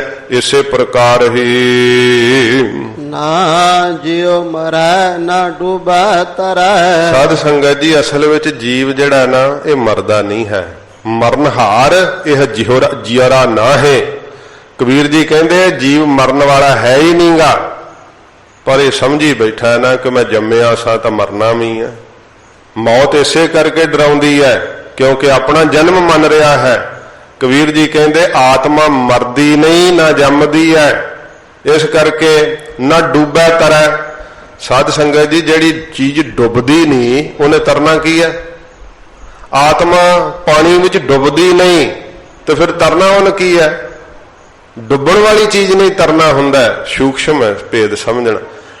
ਉਹੀ ਚੀਜ਼ ਤਰਦੀ ਆਪਾਂ ਕਹਿ ਸਕਦੇ ਹਾਂ ਜਿਹਨੂੰ ਡੁੱਬ ਜਾਣ ਦਾ ਖਤਰਾ, ਤੇ ਜਿਹੜੀ ਡੁੱਬਦੀ ਨਹੀਂ ਉਹਨੂੰ ਤਰਨਾ ਵੀ ਕੀ ਹੈ, ਕਿਉਂਕਿ ਨਾ ਉਹ ਸੜਦੀ ਹੈ, ਨਾ ਡੁੱਬਦੀ ਹੈ, ਨਾ ਗਲਦੀ ਹੈ, ਨਾ ਮਰਦੀ ਹੈ, ਨਾ ਜੰਮਦੀ ਹੈ। ਉਹ ਕੀ ਹੈ? ਆਤਮਾ ਸਾਡੇ ਅੰਦਰ। ਇਸ ਕਰਕੇ ਕਬੀਰ ਜੀ ਨੇ ਵੀ ਇਹ ਸ਼ਬਦ ਕਹੇ ਹੈ ਕਿ ਮਰਨਹਾਰ ਇਹ ਜਿਉਰਾ ਨਾ ਹੈ। ਇਹ ਜਿਹੜਾ ਜੀ ਹੈ ਨਾ ਇਹ ਮਰਨ ਵਾਲਾ ਨਹੀਂ ਹੈਗਾ, ਪਰ ਸਮਝੀ ਬੈਠਾ ਮੈਂ ਦੇਹ ਆ, ਮੈਂ ਸਰੀਰ ਆ। ਫਿਰ ਤਾਂ ਕਹਿੰਦੇ ਪੱਕਾ ਮਰੇਗਾ, ਫਿਰ ਨਹੀਂ ਤੂੰ ਜੀਂਦਾ ਰਹਿ ਸਕਦਾ। ਪਰ ਤੂੰ ਆਪਣੇ ਆਪ ਨੂੰ ਪਹਿਚਾਣਦਾ ਨਹੀਂ ਹੈ। ਸਰੀਰ ਡਰਦਾ ਹੀ ਘਰ ਵਾ, ਤੂੰ ਇਸ ਘਰ ਚੋਂ ਬਾਹਰ ਨਹੀਂ ਆਉਂਦਾ ਹੈ। ਪਰਮੇਸ਼ਰ ਦੇ ਡਰ 'ਚ ਘਰ ਨਹੀਂ ਪਾਉਂਦਾ ਹੈ, ਹਿਰਦੇ ਵਿੱਚ ਉਹਦਾ ਡਰ ਨਹੀਂ ਪਾਉਂਦਾ ਹੈ, ਜਿਸ ਕਰਕੇ ਕਿ ਸਰੀਰ ਦੇ ਫਿਰ ਸਾਰੇ ਹੀ ਡਰ ਤੈਨੂੰ ਵਿਆਪ ਰਹੇ ਹੈ, ਇਹਨਾਂ ਤੋਂ ਡਰ ਰਿਹਾ ਹੈ। ਤੋ ਸੱਚੇ ਪਾਤਸ਼ਾਹ ਜੀ ਮਹਾਰਾਜ ਫਰਮਾਉਂਦੇ ਆ, ਫਿਰ ਪੜ੍ਹਦੇ ਹੋ, ਨਾ ਜਿਉ ਮਰੈ ਨਾ ਡੁਬੈ ਤਰੈ। ਇਹ ਜਿਹੜੀ ਜੀਵ ਆਤਮਾ ਹੈ ਨਾ, ਸੱਚੇ ਪਾਤਸ਼ਾਹ ਜੀ ਕਹਿੰਦੇ ਕੌਡਿਆ ਨਾ ਇਹ ਮਰਦੀ ਹੈ, ਤੇ ਸਤਿਗੁਰੂ ਜੀ ਕਹਿੰਦੇ ਸਦਾ ਰਹਿਣ ਵਾਲੀ ਹੈ, ਨਾ ਇਹ ਡੁੱਬਦੀ ਹੈ, ਤੇ ਨਾ ਇਹ ਮਹਾਰਾਜ ਕਹਿੰਦੇ ਤਰਦੀ ਹੈ। ਹੁਣ ਆਪਾਂ ਲਾਈਟ ਨੂੰ ਕਹੀਏ ਕਿ ਲਾਈਟ ਜਿਹੜੀ ਆ ਤਰ ਰਹੀ ਹੈ, ਲਾਈਟ ਨੇ ਕੀ ਤਰਨਾ? ਪ੍ਰਕਾਸ਼ ਤਾਂ ਪ੍ਰਕਾਸ਼ ਹੈ, ਪ੍ਰਕਾਸ਼ ਨਾ ਡੁੱਬਦਾ ਹੈ। ਪ੍ਰਕਾਸ਼ ਨੂੰ ਕਿਸੇ ਸਾੜਨਾ ਕੀ ਹੈ? ਪ੍ਰਕਾਸ਼ ਨਹੀਂ ਸੜਦਾ ਹੈ। ਇਹ ਸਮਝਣਾ ਹੈ ਆਪਣਾ ਵਾਸਤਵ ਸਰੂਪ। ਤੇ ਜਦੋਂ ਵਾਸਤਵ ਸਰੂਪ ਹੀ ਸਮਝ ਗਏ ਤੇ ਫਿਰ ਸਾਧ ਸੰਗਤ ਜੀ ਡਰ ਕਿੱਥੋਂ ਰਹਿਣਾ ਹੈ। ਮਹਾਰਾਜ ਕਹਿੰਦੇ ਜਿਹੜੀ ਆਤਮਾ ਹੈ ਨਾ, ਇਹਨੂੰ ਕੋਈ ਡੋਬ ਨਹੀਂ ਸਕਦਾ, ਇਹਨੂੰ ਕੋਈ ਤਾਰ ਨਹੀਂ ਸਕਦਾ। ਹੁਣ ਪਰਮੇਸ਼ਰ ਨੂੰ ਕਿਸੇ ਕੀ ਤਾਰਨਾ? ਬ੍ਰਹਮ ਜਦੋਂ ਆਪਣੇ ਆਪ ਨੂੰ ਸਮਝ ਲਿਆ ਤੇ ਪਰਮੇਸ਼ਰ ਨੂੰ ਕਿਸੇ ਤਾਰਨਾ? ਉਹ ਤਾਂ ਸਾਧ ਸੰਗਤ ਜੀ ਆਪ ਹੀ ਨਿਰੰਕਾਰ ਹੈ। ਜਦੋਂ ਆਪਦੇ ਵਾਸਤਵ ਰੂਪ ਨੂੰ ਸਮਝ ਲਿਆ ਤੇ ਮਹਾਰਾਜ ਕਹਿੰਦੇ ਡੁੱਬਣ ਤਰਨ ਦੀ ਵਿਵਸਥਾ ਮੁੱਕੀ ਜਾਂਦੀ ਹੈ ਸਾਰੀ। ਆਪਣੇ ਆਪ ਨੂੰ ਸਮਝ ਲਈਦਾ, ਜੰਮਣ ਮਰਨ ਦੀ ਵਿਵਸਥਾ ਸਾਰੀ ਮੁੱਕ ਜਾਂਦੀ ਹੈ। ਫਿਰ ਤਾਂ ਸਦਾ ਰਹਿਣ ਵਾਲਾ ਸਰੂਪ ਜਿਹੜਾ ਹੈ ਉਹ ਪਤਾ ਲੱਗ ਜਾਂਦਾ, ਉਹਦੇ ਵਿੱਚ ਅਭੇਦ ਹੋ ਜਾਈਦਾ ਏ। ਜਿਨ ਕਿਛ ਕੀਆ ਸੋ ਕਿਛ ਕਰੈ। ਸਤਿਗੁਰੂ ਜੀ ਕਹਿੰਦੇ ਜਿਸ ਪਰਮੇਸ਼ਰ ਨੇ ਇਹ ਸੰਸਾਰ ਪਹਿਲਾਂ ਪੈਦਾ ਕੀਤਾ ਹੈ ਨਾ, ਕੁਛ ਜੋ ਇਹ ਸੰਸਾਰ ਹੈ ਉਹੋ ਹੀ ਮਹਾਰਾਜ ਕਹਿੰਦੇ ਆਉਣ ਵਾਲੇ ਸਮੇਂ 'ਚ ਜੋ ਕੁਝ ਕਰੇਗਾ ਪਰਮੇਸ਼ਰ ਹੀ ਕਰੇਗਾ। ਪਰਮੇਸ਼ਰ ਤੋਂ ਬਿਨਾਂ ਕੋਈ ਕਿਸੇ ਵਿੱਚ ਤਾਕਤ ਨਹੀਂ ਹੈ ਕੋਈ ਕੁਝ ਕਰ ਸਕੇ। ਧੰਨ ਗੁਰੂ ਗੋਬਿੰਦ ਸਿੰਘ ਸਾਹਿਬ ਜੀ ਮਹਾਰਾਜ ਇਸੇ ਕਰਕੇ ਆਖਿਆ, ਜਦੋਂ ਕਿਹਾ ਕਿਸੇ ਨੇ ਕਿ ਮਹਾਰਾਜ ਦਿੱਲੀ ਦੀ ਪਾਤਸ਼ਾਹੀ ਨੇ ਆਪਦੇ ਵੇਖੋ ਸਰਬੰਸ ਨੂੰ ਸ਼ਹੀਦ ਕਰ ਦਿੱਤਾ ਹੈ, ਮਹਾਰਾਜ ਕਹਿੰਦੇ ਦਿੱਲੀ ਕੇ ਦਿਲਵਾਲੀ ਤੇਰੀ ਆਗਿਆ ਮੈਂ ਚਲਤ ਹੈ। ਵਾਹਿਗੁਰੂ ਇਹ ਦਿੱਲੀ ਦਾ ਤਖਤ ਵੀ ਤੇਰੀ ਆਗਿਆ 'ਚ ਹੀ ਚੱਲ ਰਿਹਾ, ਤੇਰੇ ਹੁਕਮ 'ਚ ਹੀ ਚੱਲ ਰਿਹਾ ਹੈ। ਜੋ ਕੁਛ ਹੋਇਆ ਹੈ, ਫਿਰ ਪੜੋ ਪੰਕਤੀ ਇਹਦੇ ਅਰਥ ਅੱਖਰੀ ਸਰਵਣ ਕਰਨੇ। ਜਿਨ ਕਿਛ ਕੀਆ ਸੋ ਕਿਛ ਕਰੈ। ਜਿਨ ਕਿਛ ਕੀਆ, ਜਿਸ ਪਰਮੇਸ਼ਰ ਨੇ ਕੁਛ ਇਹ ਸੰਸਾਰ ਪਹਿਲਾਂ ਕੀਤਾ, ਜੋ ਹੋਇਆ ਉਸੇ ਦਾ ਹੀ ਕੀਤਾ ਹੈ। ਤੇ ਜਦੋਂ ਅੱਗੇ ਆਉਣ ਵਾਲੇ ਸਮੇਂ 'ਚ ਮਹਾਰਾਜ ਕਹਿੰਦੇ ਕੁਛ ਹੋਵੇਗਾ ਤੇ ਪਰਮੇਸ਼ਰ ਦੇ ਹੁਕਮ 'ਚ ਹੀ ਹੋਵੇਗਾ, ਉਹਨੇ ਹੀ ਕਰਨਾ ਹੈ। ਮਹਾਰਾਜ ਕਹਿੰਦੇ ਤੂੰ ਇਹ ਨਾ ਚਿੰਤਾ ਕਰਕੇ ਤੂੰ ਕਰੇਗਾ ਜਾਂ ਤੇਰੇ ਕੀਤਿਆਂ ਹੋਵੇਗਾ। ਜਿਨ ਕਿਛ ਕੀਆ ਸੋ ਕਿਛ ਕਰੇ। ਜਿਨ ਇਹ ਸੰਸਾਰ ਕੀਤਾ ਹੈ ਮਹਾਰਾਜ ਕਹਿੰਦੇ ਕੁਛ ਪਹਿਲਾਂ, ਉਹਨੇ ਹੀ ਕੁਛ ਕਰਨਾ ਤੇ ਬਾਅਦ ਵਿੱਚ ਉਹਨੇ ਹੀ ਕਰਨਾ ਹੈ। ਤੇਰੇ ਕੀਤਿਆਂ ਨਹੀਂ ਕੁਝ ਵੀ ਹੋ ਸਕੇਗਾ। ਹੁਕਮੇ ਆਵੈ ਹੁਕਮੇ ਜਾਏ। ਹੁਕਮ 'ਚ ਹੀ ਜੀਵ ਆਉਂਦਾ ਸੰਸਾਰ ਦੇ ਅੰਦਰ, ਹੁਕਮ 'ਚ ਹੀ ਚਲੇ ਜਾਂਦਾ। ਦੱਸ ਤੂੰ ਡਰਦਾ ਕਾਹਦੇ ਤੋਂ ਹੈ? ਕਿਸ ਚੀਜ਼ ਤੋਂ ਡਰਦਾ ਪਿਆ ਹੈ? ਵਾਹਿਗੁਰੂ ਦਾ ਹੁਕਮ ਹੋਇਆ ਸੀਗਾ ਤੇ ਤੂੰ ਆਇਆ ਸੰਸਾਰ ਦੇ ਅੰਦਰ। ਜਦੋਂ ਹੁਕਮ ਇਹ ਹੁੰਦਾ ਨਾ, ਤੇ ਆਪਾਂ ਕਿਸੇ ਦੇ ਬੱਚਾ ਜਨਮੇ ਤੇ ਉਹਨੂੰ ਕਹਿੰਦੇ ਵੀ ਭਾਣਾ ਹੀ ਵਰਤ ਗਿਆ। ਉਹ ਕਹਿੰਦਾ ਚਲੋ ਤੂੰ ਕੀ ਅਫਸੋਸ ਵਾਲੀ ਗੱਲ ਕਰ ਰਿਹਾ। ਜੇ ਕੋਈ ਚੜ੍ਹਾਈ ਕਰ ਜੇ ਤੇ ਉੱਥੇ ਕਹਿੰਦੇ ਆ ਭਾਣਾ ਵਾਪਰ ਗਿਆ, ਕਿਉਂਕਿ ਅਸੀਂ ਸਮਝਿਆ ਜਨਮ ਸਾਡੇ ਹੱਥ 'ਚ ਹੈ ਤੇ ਮਰਨ ਸਾਡੇ ਹੱਥ 'ਚ ਹੈ ਨਹੀਂ। ਇਸ ਕਰਕੇ ਕਹਿੰਦੇ ਆ ਭਾਣਾ ਵਰਤ ਗਿਆ। ਕਿਤੇ ਕਿਸੇ ਦੇ ਬੱਚਾ ਜਨਮਿਆ ਤੇ ਉਹਨੇ ਕਿਹਾ ਕਿ ਬਈ ਬੜਾ ਭਾਣਾ ਹੀ ਵਰਤ ਗਿਆ। ਉਹ ਕਹਿੰਦਾ ਕਿਹੋ ਜਿਹੀਆਂ ਗੱਲਾਂ ਅਫਸੋਸ ਵਾਲੀਆਂ ਕਰ ਰਹੇ ਆ, ਕਿਉਂਕਿ ਉਹਨਾਂ ਜਨਮ ਬੱਚੇ ਦਾ ਆਪਣੇ ਹੱਥ 'ਚ ਸਮਝਿਆ ਹੋਇਆ। ਮਹਾਰਾਜ ਕਹਿੰਦੇ ਹੁਕਮ 'ਚ ਹੀ ਆਇਆ ਜਨਮ ਲੈ ਕੇ, ਉਹ ਵੀ ਭਾਣਾ ਹੀ ਵਾਪਰਿਆ ਪਰਮੇਸ਼ਰ ਦਾ। ਤੇ ਜਦੋਂ ਮਰਿਆ ਉਦੋਂ ਵੀ ਭਾਣਾ ਹੀ ਹੈ, ਹੁਕਮ 'ਚ ਹੀ ਹੈ। ਹੁਕਮ ਤੋਂ ਬਾਹਰ ਸਾਧ ਸੰਗਤ ਜੀ ਕੌਣ ਹੈ? ਕੋਈ ਵੀ ਨਹੀਂ। ਮਹਾਰਾਜ ਕਹਿੰਦੇ ਹੁਕਮ ਹੈ ਆਵੈ, ਹੁਕਮ 'ਚ ਆਇਆ ਜਨਮ ਲੈ ਕੇ ਤੇ ਮਰ ਕੇ ਹੁਕਮ 'ਚ ਹੀ ਚਲੇ ਜਾਏਗਾ ਇਸ ਸੰਸਾਰ ਤੋਂ। ਆਗੇ ਪਾਛੈ ਹੁਕਮ ਸਮਾਏ। ਅੱਗੇ ਪਰਲੋਕ ਵਿੱਚ ਤੇ ਪਿੱਛੇ ਇਸ ਲੋਕ ਵਿੱਚ ਵਾਹਿਗੁਰੂ ਦੇ ਹੁਕਮ ਵਿੱਚ ਹੀ ਮਹਾਰਾਜ ਕਹਿੰਦੇ ਸਮਾਇਆ ਰਹਿੰਦਾ ਹੈ ਜੀਵ। ਪਰ ਆਪਣੇ ਆਪ 'ਚ ਸੋਚਦਾ ਕਿ ਮੈਂ ਕਰਦਾ ਹਾਂ, ਤਾਂ ਹੀ ਡਰਦਾ ਹੈ, ਤਾਂ ਹੀ ਦੁੱਖ ਪਾਉਂਦਾ ਹੈ। ਜੇ ਸਾਧ ਸੰਗਤ ਜੀ ਪਰਲੋਕ ਵਿੱਚ ਵੀ ਜੋ ਕੁਝ ਵਰਤਦਾ ਹੈ ਨਾ, ਹੁਕਮ 'ਚ ਹੀ ਵਰਤਦਾ ਹੈ। ਇਸੇ ਕਰਕੇ ਸਤਿਗੁਰੂ ਗਰੀਬ ਨਿਵਾਜ ਸੱਚੇ ਪਾਤਸ਼ਾਹ ਆਪ ਨਿਰੰਕਾਰ ਨੇ, ਹਜੂਰ ਦਾ ਹੁਕਮ ਸਭ ਥਾਵਾਂ ਤੇ ਚੱਲਦਾ ਹੈ। ਲੋਕ ਪਰਲੋਕ ਵਿੱਚ ਮਹਾਰਾਜ ਦੇ ਹੁਕਮ 'ਚ ਹੀ ਸਭ ਕੁਝ ਹੁੰਦਾ ਹੈ। ਮਹਾਰਾਜ ਸੱਚੇ ਪਾਤਸ਼ਾਹ ਜੀ ਕਹਿੰਦੇ ਆ ਕਿ ਇਹ ਜੀਵ ਇਸ ਲੋਕ ਵਿੱਚ ਵੀ ਤੂੰ ਹੁਕਮ 'ਚ ਹੀ ਚੱਲ ਰਿਹਾ, ਹੁਕਮ 'ਚ ਹੀ ਸਮਾ ਰਿਹਾ ਹੈ, ਪਰਲੋਕ ਵਿੱਚ ਵੀ ਵਾਹਿਗੁਰੂ ਦੇ ਹੁਕਮ 'ਚ ਹੀ ਸਮਾਵੇਂਗਾ। ਹੰਸ ਹੇਤ ਆਸਾ ਅਸਮਾਨ। ਹਜੂਰ ਕਹਿੰਦੇ ਆ ਕਿ ਇਸ ਜੀਵ ਦੇ ਅੰਦਰ ਭਾਈ ਡਰ ਇਸ ਕਰਕੇ ਵਿਆਪਦਾ ਰਹਿੰਦਾ ਹੈ ਕਿ ਇਹਦਾ ਹਿੰਸਾ ਵਾਲਾ ਸੁਭਾਅ ਨਹੀਂ ਜਾਂਦਾ ਹੈ। ਜੇ ਕਿਸੇ ਨੂੰ ਸਾਧ ਸੰਗਤ ਜੀ ਜਿਹੜਾ ਹੈ ਜੀਵ ਘਾਤ ਕਰਨਾ ਜਿਹੜਾ ਹੈ, ਵੇਖੋ ਅੱਜ ਕੁੱਠਾ ਹੀ ਖਾਈ ਜਾਂਦੇ ਆ, ਏਡੀ ਬੁਰੀ ਹਾਲਤ ਹੈ। ਫਿਰ ਜੀਵ ਘਾਤ, ਉਹ ਵੀ ਜੀਵ ਘਾਤ ਹੁੰਦਾ ਜਿਹੜਾ ਕਿਸੇ ਨੂੰ ਕੌੜਾ ਬੋਲ ਕਰਕੇ ਉਹਦਾ ਦਿਲ ਦੁਖਾ ਦੇਣਾ, ਉਹ ਵੀ ਜੀਵ ਘਾਤ ਹੁੰਦਾ ਹੈ। ਇੱਥੇ ਭਾਵੇਂ ਉਹਦੀ ਏਡੀ ਸਜ਼ਾ ਨਹੀਂ ਹੈ ਦੁਨੀਆ ਦੀਆਂ ਅਦਾਲਤਾਂ 'ਚ, ਪਰ ਪਰਮੇਸ਼ਰ ਦੀ ਅਦਾਲਤ ਵਿੱਚ ਉਹਦੀ ਕਤਲ ਦੀ ਸਜ਼ਾ ਹੀ ਲੱਗਦੀ ਹੈ। ਕਿਉਂਕਿ ਤੁਸੀਂ ਕਿਸੇ ਦਾ ਦਿਲ ਦਿਖਾਉਨੇ ਆ ਬੁਰਾ ਬੋਲ ਕਰਕੇ। ਤੇ ਉਹ ਸਾਧ ਸੰਗਤ ਜੀ ਇੱਥੇ ਵੇਖ ਲਓ, ਉਹ ਕੀ ਹੈ ਦਫਾ 302 ਕਹਿੰਦੇ ਸ਼ਾਇਦ ਉਹਨੂੰ ਜਿਹੜੀ ਲੱਗਦੀ ਹੈ ਕਤਲ ਤੇ, ਤੇ ਇਹ ਦਫਾ 302 ਹੀ ਲੱਗਦੀ ਹੈ ਪਰਮੇਸ਼ਰ ਦੀ ਦਰਗਾਹ ਦੇ ਅੰਦਰ ਵੀ ਤੂੰ ਉਹਨੂੰ ਕੌੜਾ ਬੋਲ ਕੇ ਕਿਉਂ ਦਿਲ ਦੁਖਾਇਆ ਸੀ। ਇਹ ਕਤਲ ਦਾ ਕੇਸ ਪੈਂਦਾ ਹੈ। ਇਸ ਕਰਕੇ ਮਹਾਰਾਜ ਨੇ ਕਿਹਾ ਕਿ ਭਾਈ ਜਿਹੜੀ ਇਹ ਹਿੰਸਾ ਕਰਦਾ ਹੈ ਨਾ, ਕਿ ਪਰਮੇਸ਼ਰ ਨੂੰ ਸਾਖਿਆਤ ਨਹੀਂ ਨਾ ਸਮਝਦਾ, ਡਰਦਾ ਨਹੀਂ, ਭੈ ਨਹੀਂ ਕਰਦਾ ਹੈ। ਇਸ ਕਰਕੇ ਜੀਵ ਹੱਤਿਆ ਕਰਦਾ, ਜੀਵ ਘਾਤ ਕਰਦਾ, ਬੋਲ ਕੇ ਵੀ ਤੇ ਪ੍ਰਤੱਖ ਵੀ। ਫਿਰ ਪੜੋ ਹੰਸ ਹੇਤ ਆਸਾ ਅਸਮਾਨ। ਫਿਰ ਸਾਧ ਸੰਗਤ ਜੀ ਕੀ ਹੈ ਕਿ ਹੰਸ ਹੇਤ ਮੋਹ ਕਰਦਾ ਹੈ, ਸ਼ਰੀਰਾਂ ਦਾ ਬਹੁਤ ਜ਼ਿਆਦਾ ਮੋਹ ਕਰਕੇ ਹੀ ਇਹਨੂੰ ਡਰ ਲੱਗਦਾ ਹੈ। ਤੇ ਹੰਸ ਹੇਤ ਆਸਾ, ਫਿਰ ਆਸਾ ਰੂਪੀ ਸਾਧ ਸੰਗਤ ਜੀ ਇਹਦੇ ਅੰਦਰ ਦਰਿਆ ਚੱਲ ਰਿਹਾ ਹੈ। ਆਸਾ ਵੀ ਕੈਸੀ ਹੈ? ਅਸਮਾਨ ਵਰਗੀ। ਜੇ ਅਸਮਾਨ ਨੂੰ ਕੋਈ ਕਹੇ ਕਿ ਮੈਂ ਭਰ ਦਾਂਗਾ, ਭਰ ਲੇਗਾ ਅਸਮਾਨ ਨੂੰ? ਅਸਮਾਨ ਨੂੰ ਨਹੀਂ ਕੋਈ ਭਰ ਸਕਦਾ। ਤ੍ਰਿਸ਼ਨਾ ਵੀ ਅੰਦਰ ਐਡੀ ਹੈ ਕਿ ਅਸਮਾਨ ਵਰਗੀ ਹੈ। ਜਿੰਨੇ ਮਰਜੀ ਭਾਵੇਂ ਸਾਰੇ ਬ੍ਰਹਿਮੰਡ ਹੀ ਦੇ ਦੋ, ਕਹਿੰਦਾ ਮੈਂ ਤਾਂ ਭੁੱਖਾ ਹੀ ਆ, ਥੋੜੇ ਹੈ।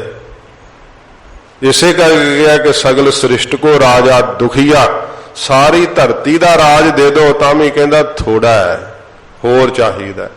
ਕਿਉਂਕਿ ਉਹਦੀ ਤ੍ਰਿਸ਼ਨਾ ਆਕਾਸ਼ ਵਰਗੀ ਵਿਆਪਕ ਹੋਈ ਪਈ, ਐਡੀ ਜ਼ਿਆਦੀ ਤ੍ਰਿਸ਼ਨਾ ਹੈ ਅੰਦਰ। ਤੋ ਅਸਮਾਨ ਦਾ ਅਰਥ ਕਰਨਾ ਹੰਕਾਰ। ਮਹਾਰਾਜ ਕਹਿੰਦੇ ਇਹਦੇ ਅੰਦਰ ਇੱਕ ਤਾਂ ਹਿੰਸਾ ਦਾ ਦਰਿਆ ਚੱਲ ਰਿਹਾ, ਜਿਵੇਂ ਕਿਹਾ ਸੀ ਨਾ ਮਹਾਰਾਜ ਪਿੱਛੇ ਉਪਦੇਸ਼ ਆਇਆ ਸੀ ਕਿ ਹੰਸ ਹੇਤ ਲੋਭ ਕੋਪ ਚਾਰੇ ਨਦੀਆਂ ਅੱਗ, ਪਵੈ ਦੱਜਹਿ ਨਾਨਕਾ ਤਰੀਐ ਕਰਮੀ ਲੱਗ। ਇਹ ਸਤਿਗੁਰੂ ਜੀ ਕਹਿੰਦੇ ਅੰਦਰ ਜਿਹੜਾ ਨਾ ਜੀਵ ਦੇ, ਮਹਾਰਾਜ ਕਹਿੰਦੇ ਇੱਕ ਤਾਂ ਭਾਈ ਇਹ ਜਿਹੜਾ ਹੈ ਜੀਵ ਘਾਤ ਕਰਨਾ, ਇਹ ਦਰਿਆ ਵਗ ਰਿਹਾ ਹੈ।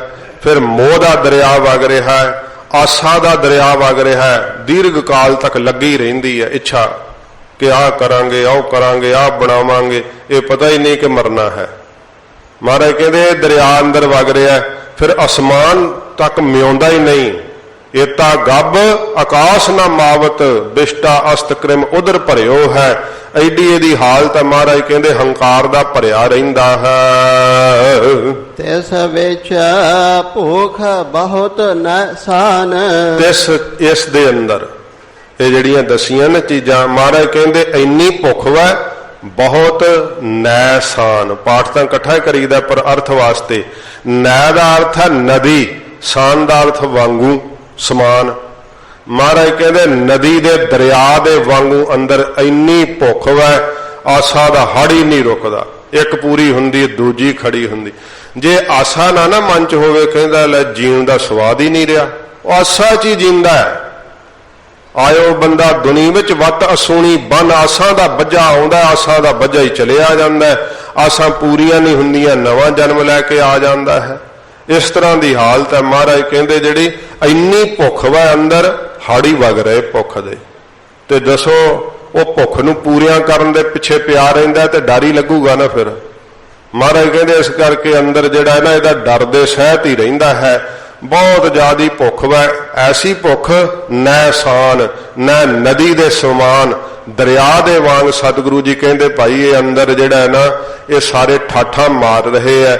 ਆਸਾ ਅਸਮਾਨ, ਹੰਕਾਰ ਵੀ ਜਿਹੜਾ ਦਰਿਆ ਵਾਂਗ ਵਗ ਰਿਹਾ ਹੈ, ਆਸਾ ਵੀ ਦਰਿਆ ਵਾਂਗ ਵਗ ਰਹੀ ਹੈ, ਮੋਹ ਦਾ ਵਹਿਣ ਵੀ ਦਰਿਆ ਵਾਂਗ ਵਗ ਰਿਹਾ ਹੈ, ਤੇ ਹਿੰਸਾ ਘਾਤ ਕਰਨਾ ਜਿਹੜਾ ਵੀ ਦਰਿਆ ਦੇ ਵਹਿਣ ਵਾਂਗ ਹੀ ਵਗ ਰਿਹਾ ਅੰਦਰ। ਭਾਉ ਖਾਣਾ ਪੀਣਾ ਆਧਾਰ।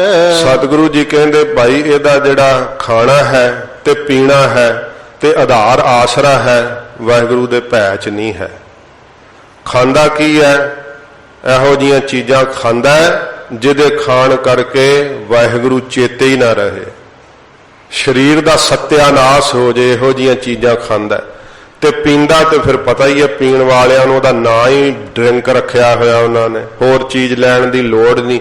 ਕਹਿੰਦੇ ਆ ਕਿ ਜੇ ਕੋਈ ਕਹੇ ਨਾ ਹੋਰ ਚੀਜ਼ ਦਾ ਨਾਂ, ਕਹੇ ਕਿ ਉਹ ਨਾਲ ਕਹਿਣਾ ਪੈਂਦਾ ਕੋਈ ਤੇਲ ਦੀ ਬੋਤਲ ਲਿਆਈ, ਤੇ ਸਿਰਕੇ ਦੀ ਬੋਤਲ ਲਿਆਈ, ਜੂਸ ਦੀ ਬੋਤਲ ਲਿਆਈ। ਸ਼ਰਾਬ ਨਾ ਲੈਣ ਦੀ ਲੋੜ ਨਹੀਂ, ਉਹਨੂੰ ਕਹਿੰਦਾ ਬੋਤਲ ਲੈ ਆਈ। ਤੇ ਬਸ ਉਹ ਬੋਤਲ ਤੋਂ ਹੀ ਸਮਝ ਜਾਂਦੇ ਆ ਕਿ ਕੀ ਕਿਹਾ, ਜਿਹਦਾ ਨਾਂ ਹੀ ਡਰਿੰਕ ਰੱਖਿਆ ਹੋਇਆ। ਇਹੋ ਜਿਹੀਆਂ ਚੀਜ਼ਾਂ ਮਹਾਰਾਜ ਕਹਿੰਦੇ ਭਾਈ ਪੀਂਦਾ ਹੈ, ਤੇ ਆਧਾਰ ਜਿਹੜਾ ਪਰਮੇਸ਼ਰ ਦੇ ਭੈ ਚ ਨਹੀਂ ਬਣਾਇਆ ਹੈ। ਤੇ ਸਤਿਗੁਰੂ ਜੀ ਕਹਿੰਦੇ ਹਨ, ਫਿਰ ਪੜੋ ਭਉ ਖਾਣਾ ਪੀਣਾ ਆਧਾਰ। ਜਿਨ੍ਹਾਂ ਨੇ ਵਾਹਿਗੁਰੂ ਦੇ ਭਉ ਵਿੱਚ ਖਾਣਾ ਖਾਧਾ ਹੈ, ਪਰਮੇਸ਼ਰ ਤੋਂ ਡਰ ਕੇ ਖਾਣਾ ਕੀ ਹੈ?